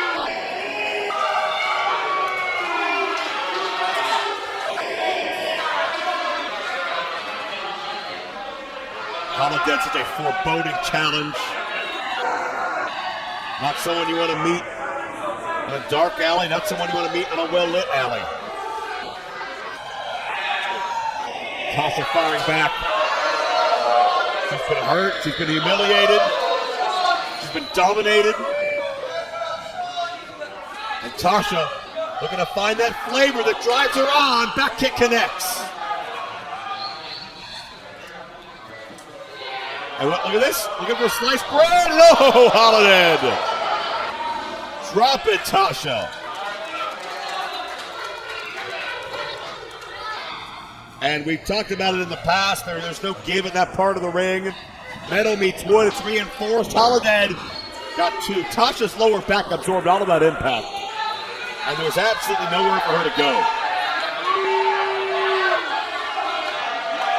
And Tasha has faced ring wars in Ring of Honor with NWA and NXT, but I don't think she's ever encountered anything quite like Holidead. As she fights to create an opening, jawbreaker connects.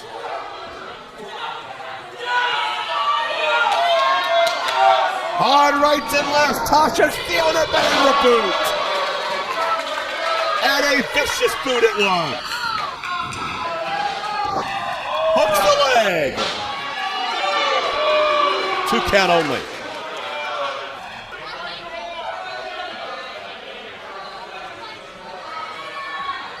Admire the resolve of Tasha Steelz staying into this. Would love to make it to the finals, the women's tournament, her very first time here in the Battleground. Oh, Holidead could be looking for Darkness Falls.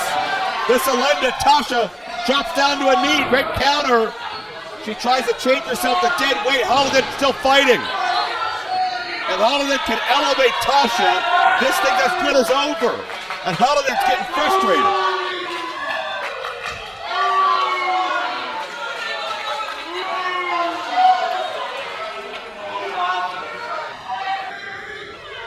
And Tasha, was that all the fight she had left? Darkness. But wait, no, kick your legs. Tasha, able to fight back. Second shot on the money right in the sternum. Boom kick and Holidead is down.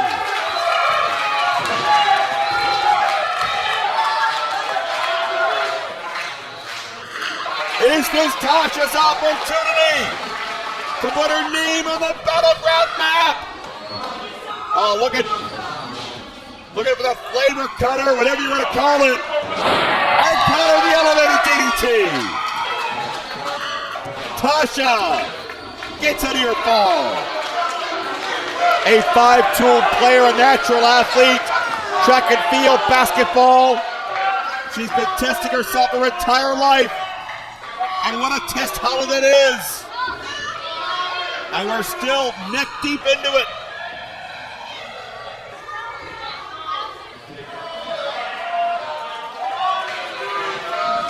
Tasha looking to spring off.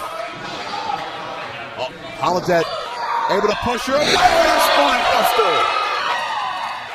Straight power just drove Tasha down. Is that going to do it? No. You can see the damage that's been done to Holidead in this matchup.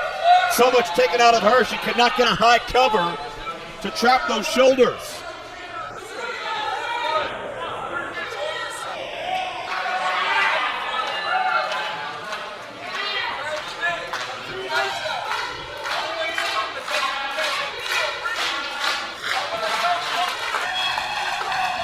Holidead to her feet, but barely. Tasha needing the aid of the ropes.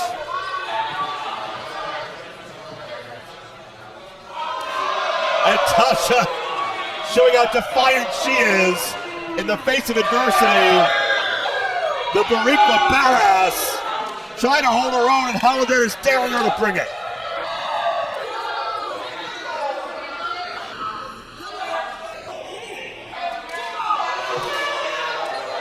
And the overhead chop by Tasha.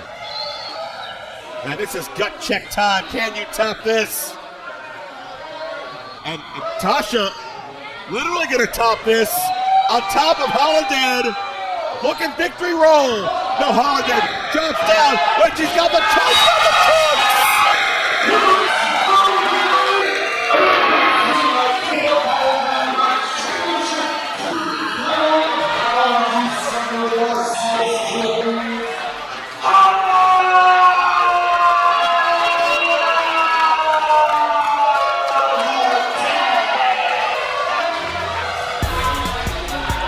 Holidead escapes with a victory, but a shortcut along the way couldn't trap Tasha with her own power.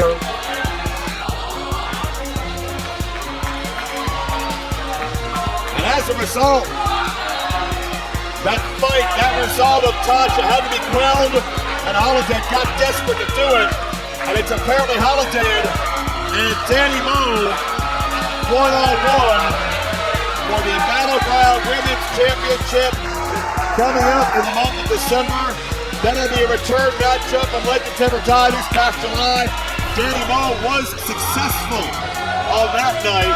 We'll see if she can do the most unthinkable and improbable and beat Holidead twice in a row. Holidead thinks that championship is coming her way. We'll see if she can figure out one half of the Neon Bar.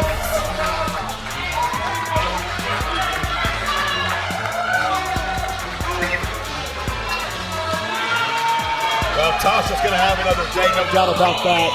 My opinion, Tasha was robbed out here. She showed the fight, the heart, the guts, the tenacity that you want in a champion here at Battleground Championship Wrestling. Unfortunately, Holidead, a little craftier, a little sicker, a little more desperate. The match is Saturday night, December 16th. All tickets just $10. Battleground Championship Wrestling will crown the first ever Battleground Women's Champion. It will be Dani Moe versus Holidead. History will be made. All tickets $10. On sale now at the box office or on BattlegroundCW.com. Tonight is all about the witching hour as our event continues with our next bout scheduled for one fall. Was the swingman himself.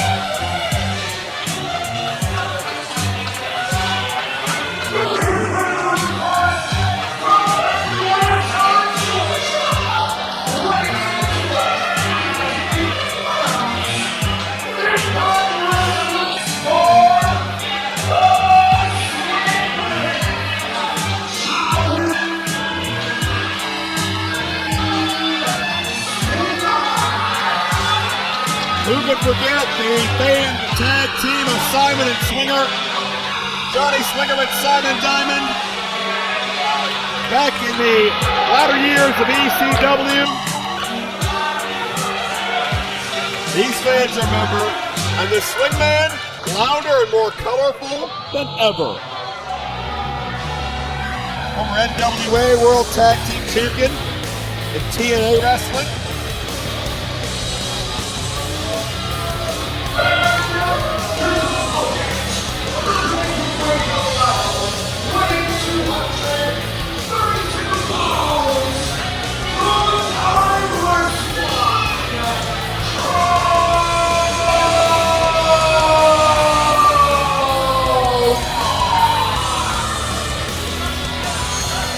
Crowbar has studied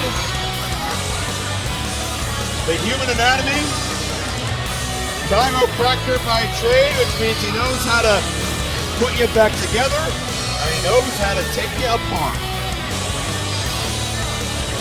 Crowbar, Devin Stork, and Tracy's ECW run back to March of 1994. His very first time in the land of extreme.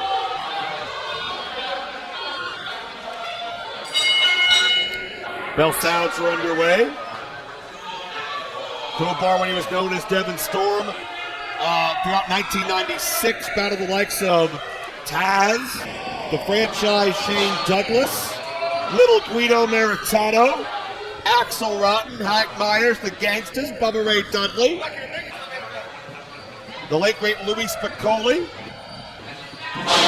Too Cold Scorpio, Balls Mahoney, just to name a few. It went under the radar of some because he was so young and just starting his journey. But Crowbar is a veteran of ring wars here in the land of extreme. Memorable rivalry post-ECW with Sabu. And I think Sabu and the Swingman are about as polar opposite stylistically as you're going to get. Go by, Crowbar takes the leg. Both these being great mat wrestlers. They're really, in my opinion, the best of what makes an extreme athlete what they are. Because they can wrestle on the mat, they can get physical, they've been known to take to the air, they can get violent, they can bend the rules, and they're full of personality. You'd have to be dressed like Swinger.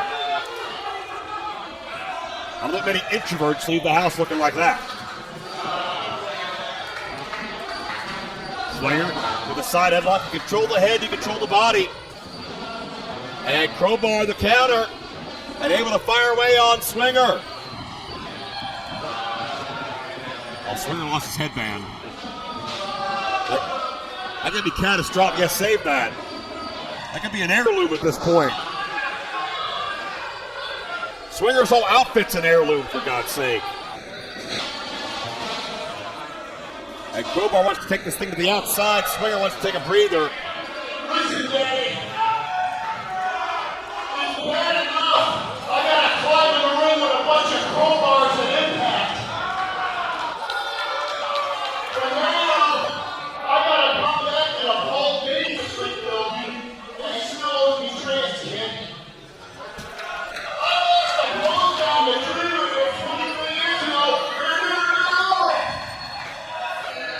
Post down.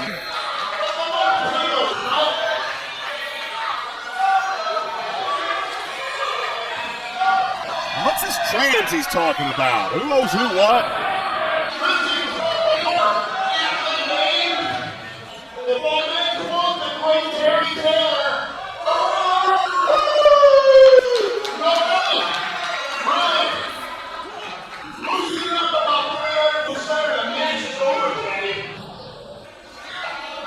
Did he just cock-a-doodle-doo? Good grief.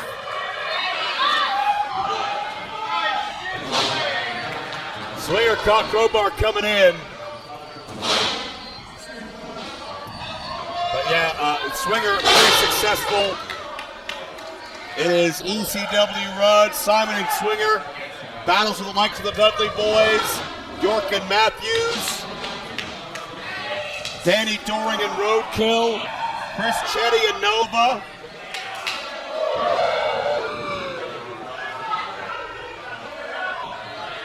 I'm sorry, Swinger, you lost that post down to Dreamer? Now you had it coming, Swinger. You probably got on the fans' bad side.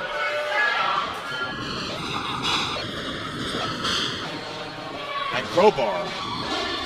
I'm not going to bet against Dreamer in a pose down against Swinger. I'm not going to bet against Dreamer in a fight against Swinger. I'm not going to bet against Dreamer really in anything. The guy knows his stuff. It's Swinger's still got to learn to get over it. Crowbar got caught with that low blow by the swingman.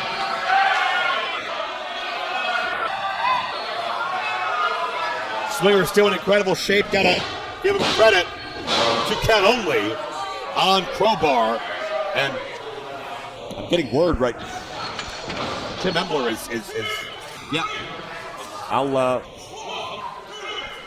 All right, I'll pass on that information. Fans, I just had Battleground owner Tim Embler in my ear, and apparently, based on the result of that last matchup, that we received word because Holidead had used the trunks to get the illegal advantage, Tim Embler has called an audible, and apparently Tasha Steelz is going to be added back into the tournament, and next event here, December 16th, it's going to be a three-way matchup to crown the women's champion. Dani, Holidead, and Tasha Steelz. That is huge. It's taking the finals of this tournament to a whole new level. Tasha gets another opportunity. I can't wait to see what's going to happen when those three ferocious athletes are in the ring at the same time. Meanwhile, in the ring now, it's Swinger looking for a lateral press, and Crowbar kicks out. Excited to watch us go into 2024 with a brand new, first ever women's champion. The Friday before WrestleMania coming up this spring. We'll see Tajiri and Super Crazy one-on-one one final time. And our tribute to the Extreme. Can't wait to see it. Crowbar able to turn the tides on Swinger for a moment, but the leg strength of Swinger sends Crowbar to the outside.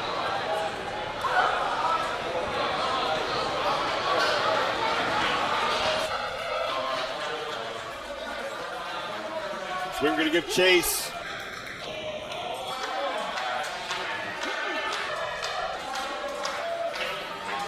Swinger, so obnoxious. I don't think you're going to get the transportation money from Paul E, by the way, or Paul Dangerously, as Swinger calls. I would love to ask just ask Swinger what year it is. Who's the president right now, Mr. Swinger? Oh, wait a minute. Swinger may forget a lot more. Crowbar has his way. Crowbar up the guardrail. Down with a Vader bomb off the edge of the guardrail. Crowbar did damage to himself, but what has he done to Swinger?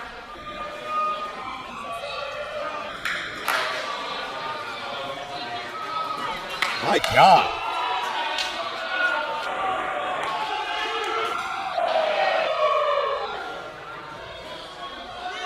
Swinger to his feet, but just barely. Yeah, the safest place for you is back in the ring, Mr. Swinger. As ironic as that may seem.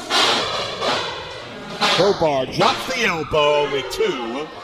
And now, going to grab wrist control, shoulders down again. You do so much from that wrist control, could sit you in the top wrist lock of Kimura, but Swinger won't let that happen.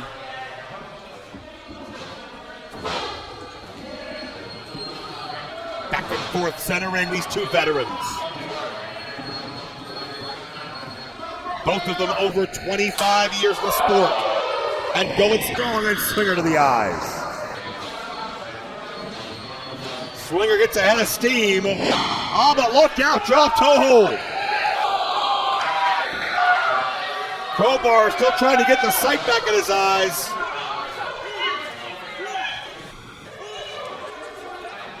Swinger We call those ropes. But those are more of steel cable wrapped in rubber than anything. And check out Crowbar with swinger prone, dropping the leg.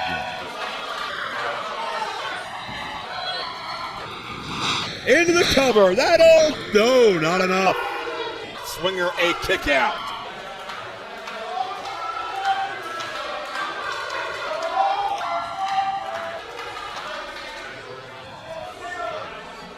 Swinger back to the vertical base, but Crowbar has been pursuing the entire way. Rapid fire jabs and shots. Follow through, got the knee up, big Swinger. Swingman looking to execute, crossbody. Is that enough? No. Crowbar forward, WCW, Cruiserweight champion, Hardcore champion. Able to trap the shoulders, Victory Road, he beats him!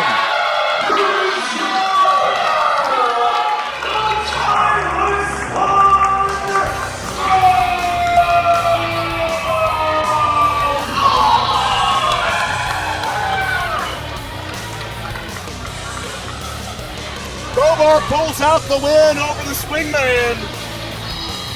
Leverage maneuver.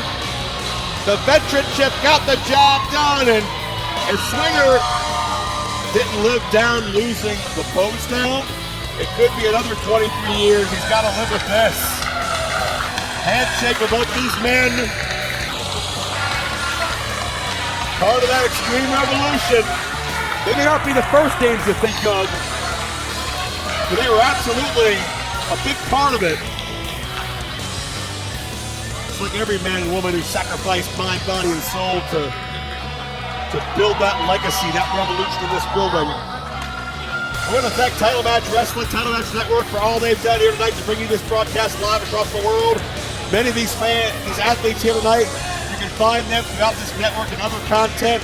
You can find some of my titles here on Title Match Network as well. Search my name, you can search all over the place and find just the greatest in on-demand content here at Title Match. And we got one more to go. First ever Battleground Women's Champion, December 16th, here in Philly at 2300. All tickets still just $10, but they review the footage and choose a Holidead holding the title in the arena.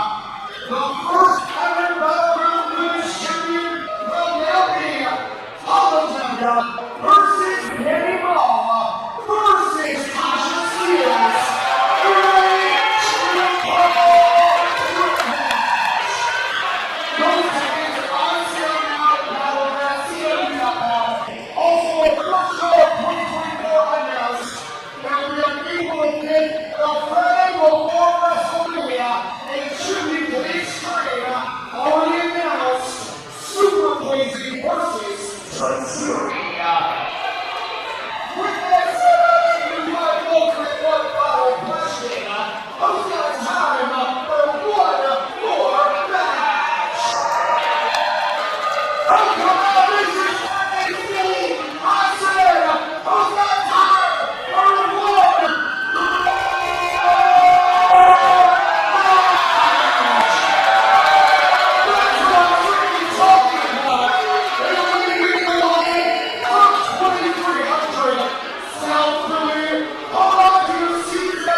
Battleground title to be decided. Our feature match of the evening. We have seen the champion in peril before. He has faced challenges of all styles to win and retain that championship. But has he ever faced someone this juicy?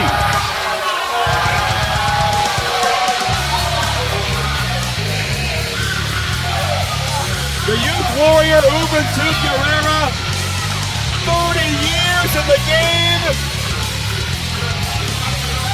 And he's still at the top of his game. And still feeling it. And still can do it like no other in the ring, on the mic. A true pioneer in bringing lucha libre to United States audiences. You think about the likes of Rey Mysterio Jr., Psychosis, Macarca, a number of others. Juventud, Guerrera, right in that mix as one of the preeminent cruiserweight athletes in the mid to late 1990s. And at that point, Juventud was in his very early 20s. This is not a relic of time gone by. This is a man who's preserved his body, he's in great shape, and he's come to win championships.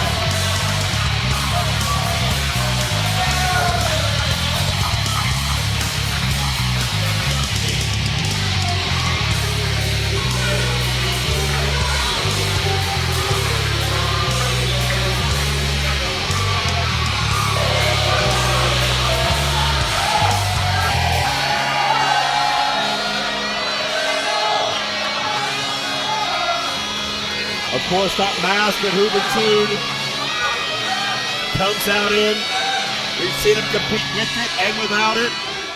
A sacred part of lucha libre Mexican wrestling tradition.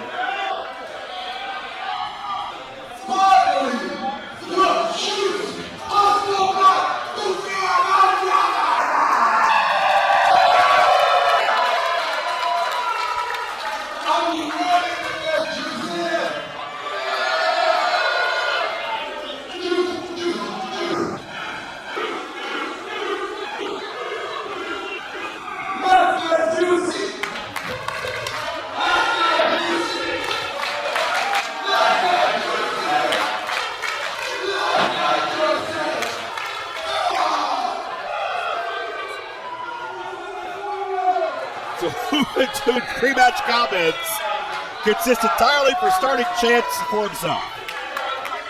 Now that, my friends, is juicy.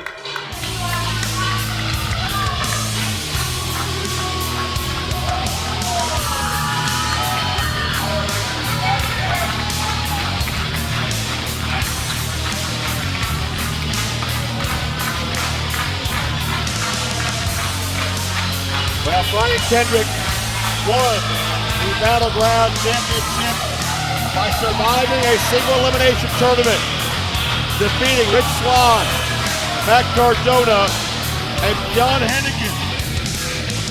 John Morrison, Johnny TV, call him what you will, and Kendrick just narrowly getting by PCO at our event in July. But Kendrick flies under pressure and excels as the underdog. Brian Kendrick loves to prove people wrong and throw it back in their face. It's been a bet before in the Cruiserweight division, but tonight it's a heavyweight title prize.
introducing first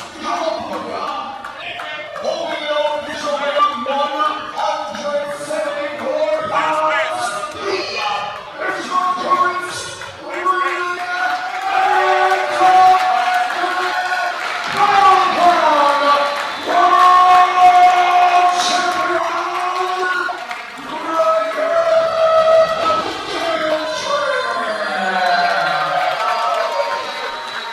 I know Brian Kendrick takes a great deal of pride of being the Battleground champion, of representing this brand. He has worked so hard to get to this level. He has said before that Philadelphia is his favorite place to wrestle because it's hard.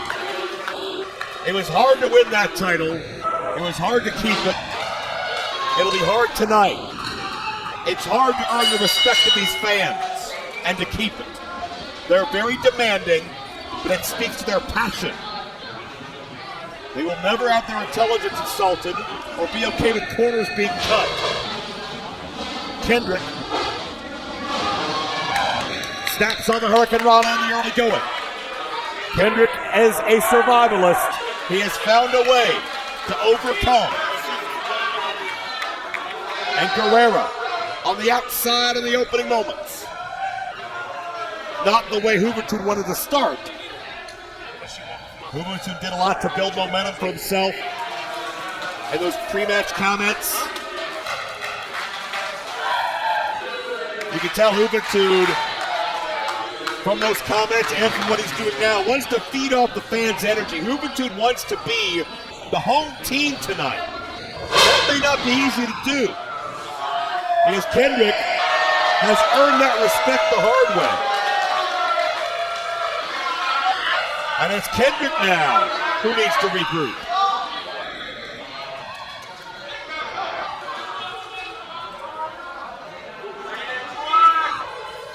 Both men feeling each other out.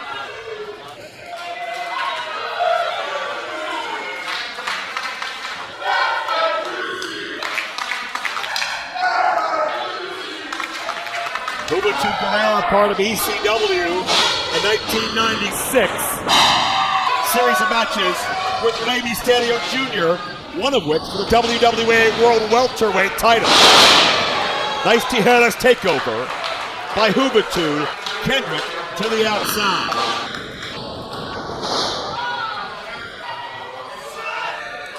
And Kendrick to the floor.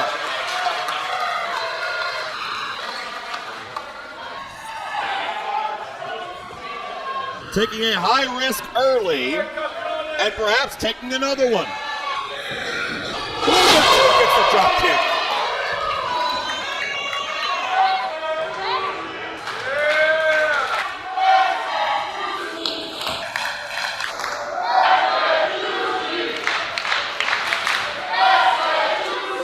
And you can hear this crowd starting to rally in favor of Juventud.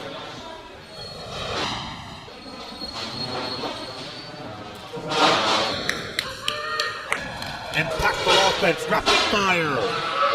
That short spurt, that drop down, the snap Juventud gets on it, does so much damage. But will it be enough? Kendrick is tenacious. He can withstand a tremendous amount of pain and punishment. And now Juventud, the knee between the shoulder blades, stretching out at the arms with Kendrick's propensity to take a chance early, which in some ways paid off, but in some ways certainly didn't. Juventud maybe looking to ground Kendrick.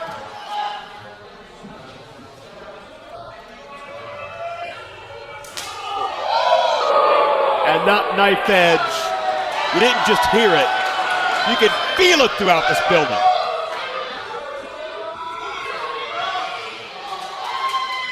And Kendrick did not want a second time. All right, Kendrick responds in kind. These men can feel those strikes in their souls.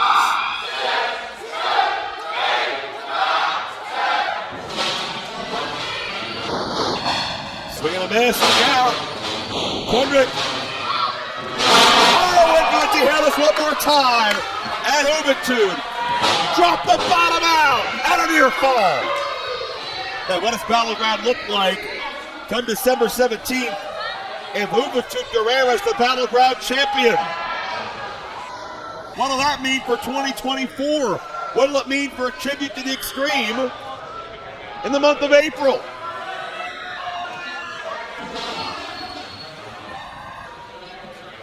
Juventud keeping Kendrick grounded.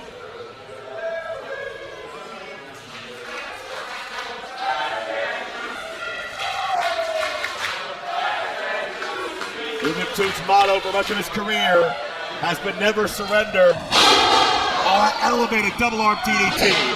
Nowhere for Kendrick to go, and a near fall. Kendrick could not protect himself at all. And Juventud wants Kendrick to tire himself out. These repeated covers. He may not be looking for a 3, but he's looking to expel energy from Brian Kendrick. And in many ways, a wise move by Juventud. But again, Kendrick embodies that spirit, that motto that Juventud spent many years living by, that never surrender mantra. We'll see who's got more heart tonight as Kendrick emerges into the corner. Juventud gets the point. And uses the free foot to break the grip of Kendrick. Comes through the chop. Goes. Dani connects. And a near fall.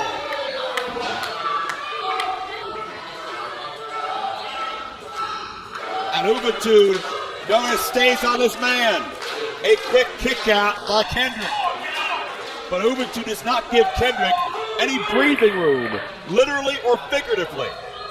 Right back on his man. And Juventud's trying to get the leverage he wants to get the chinlock placement he needs to apply pressure down on Kendrick.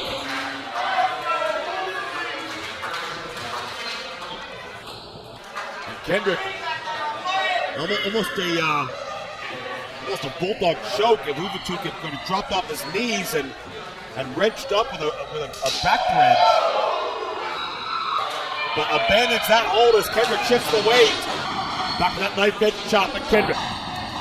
A defensive counter.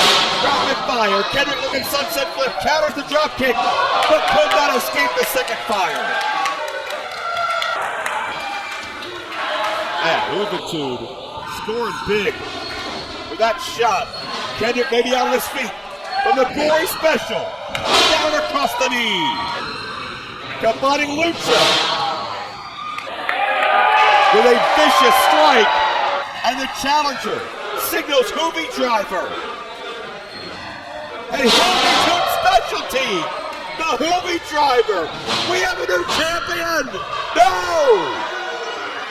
Brian Kendrick kicks out of the Juvi driver.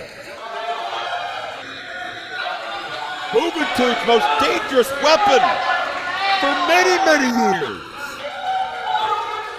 But Kendrick finds a way to persevere. Never surrender.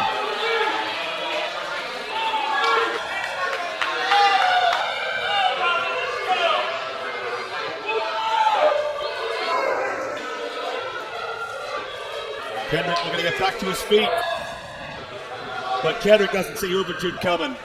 He is not ready for what's next. Oh! Kendrick lands on his feet. Oh, he pitches chop.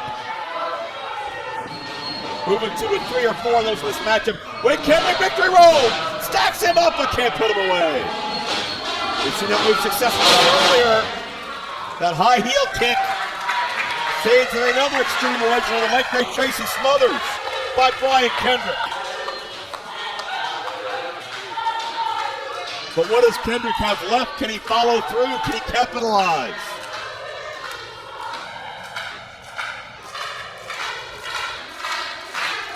Kendrick struggling with these fans, showing their love for both these athletes.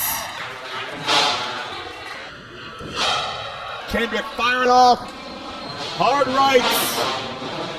Juventud missed the charge in the corner. Kendrick battling. Rapid fire forearms. Super kick.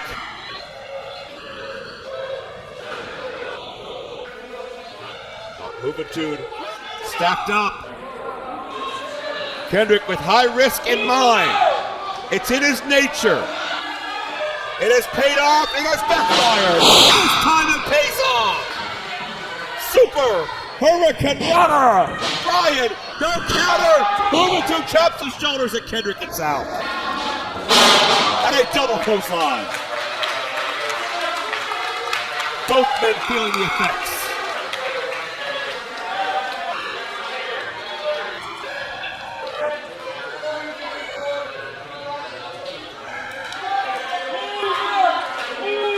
Pivotal point of this matchup.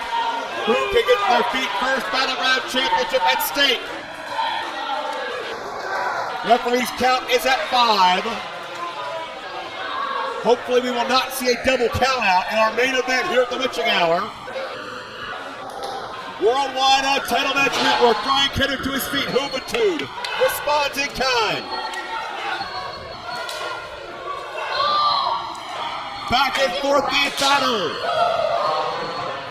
Oh, Kendrick's chest is so welted up and discolored. Those Juventud chops. Oh, Kendrick puts the brakes on. Kendrick, look out. Juventud slipped out the back door, caught an elbow. Change directions, Juventud a clothesline. Juventud signals the end. Could it be a second Juve driver? How can Kendrick survive? Wait, counter! Kendrick slides from number 2! Oh, faithful! Breaks one! No! Kendrick has kicked out of Juventud's best. Juventud has kicked out of Kendrick's best. Battleground title on the line. Kendrick with a thrust kick. Juventud daring to hit him harder. Kendrick's body rocked with pain. Is 3 enough? Juventud is down, and Juventud slides his shoulder up. And Kendrick's got, we talked about the Bulldog choke earlier. But it's Kendrick, like a pit bull, cinches in, and Juventud taps.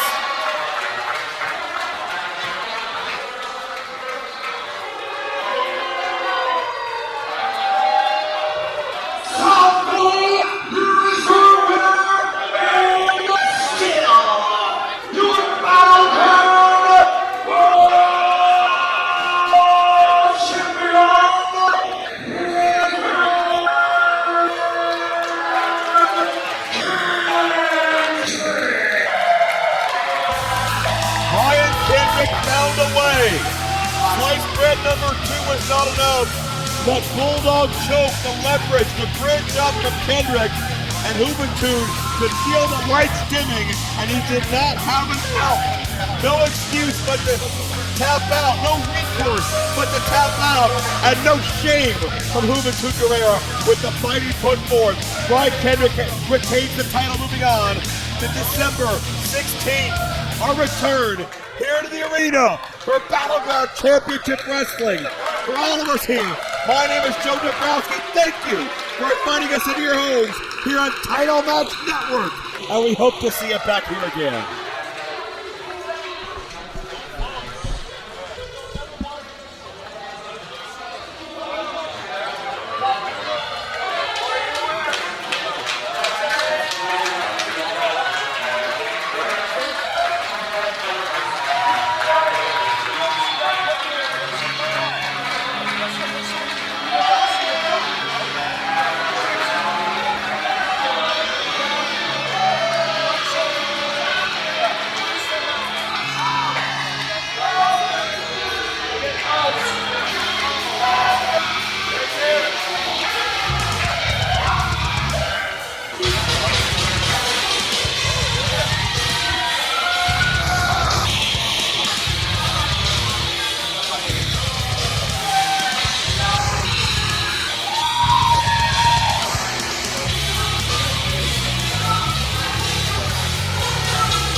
TitleMatchNetwork.com.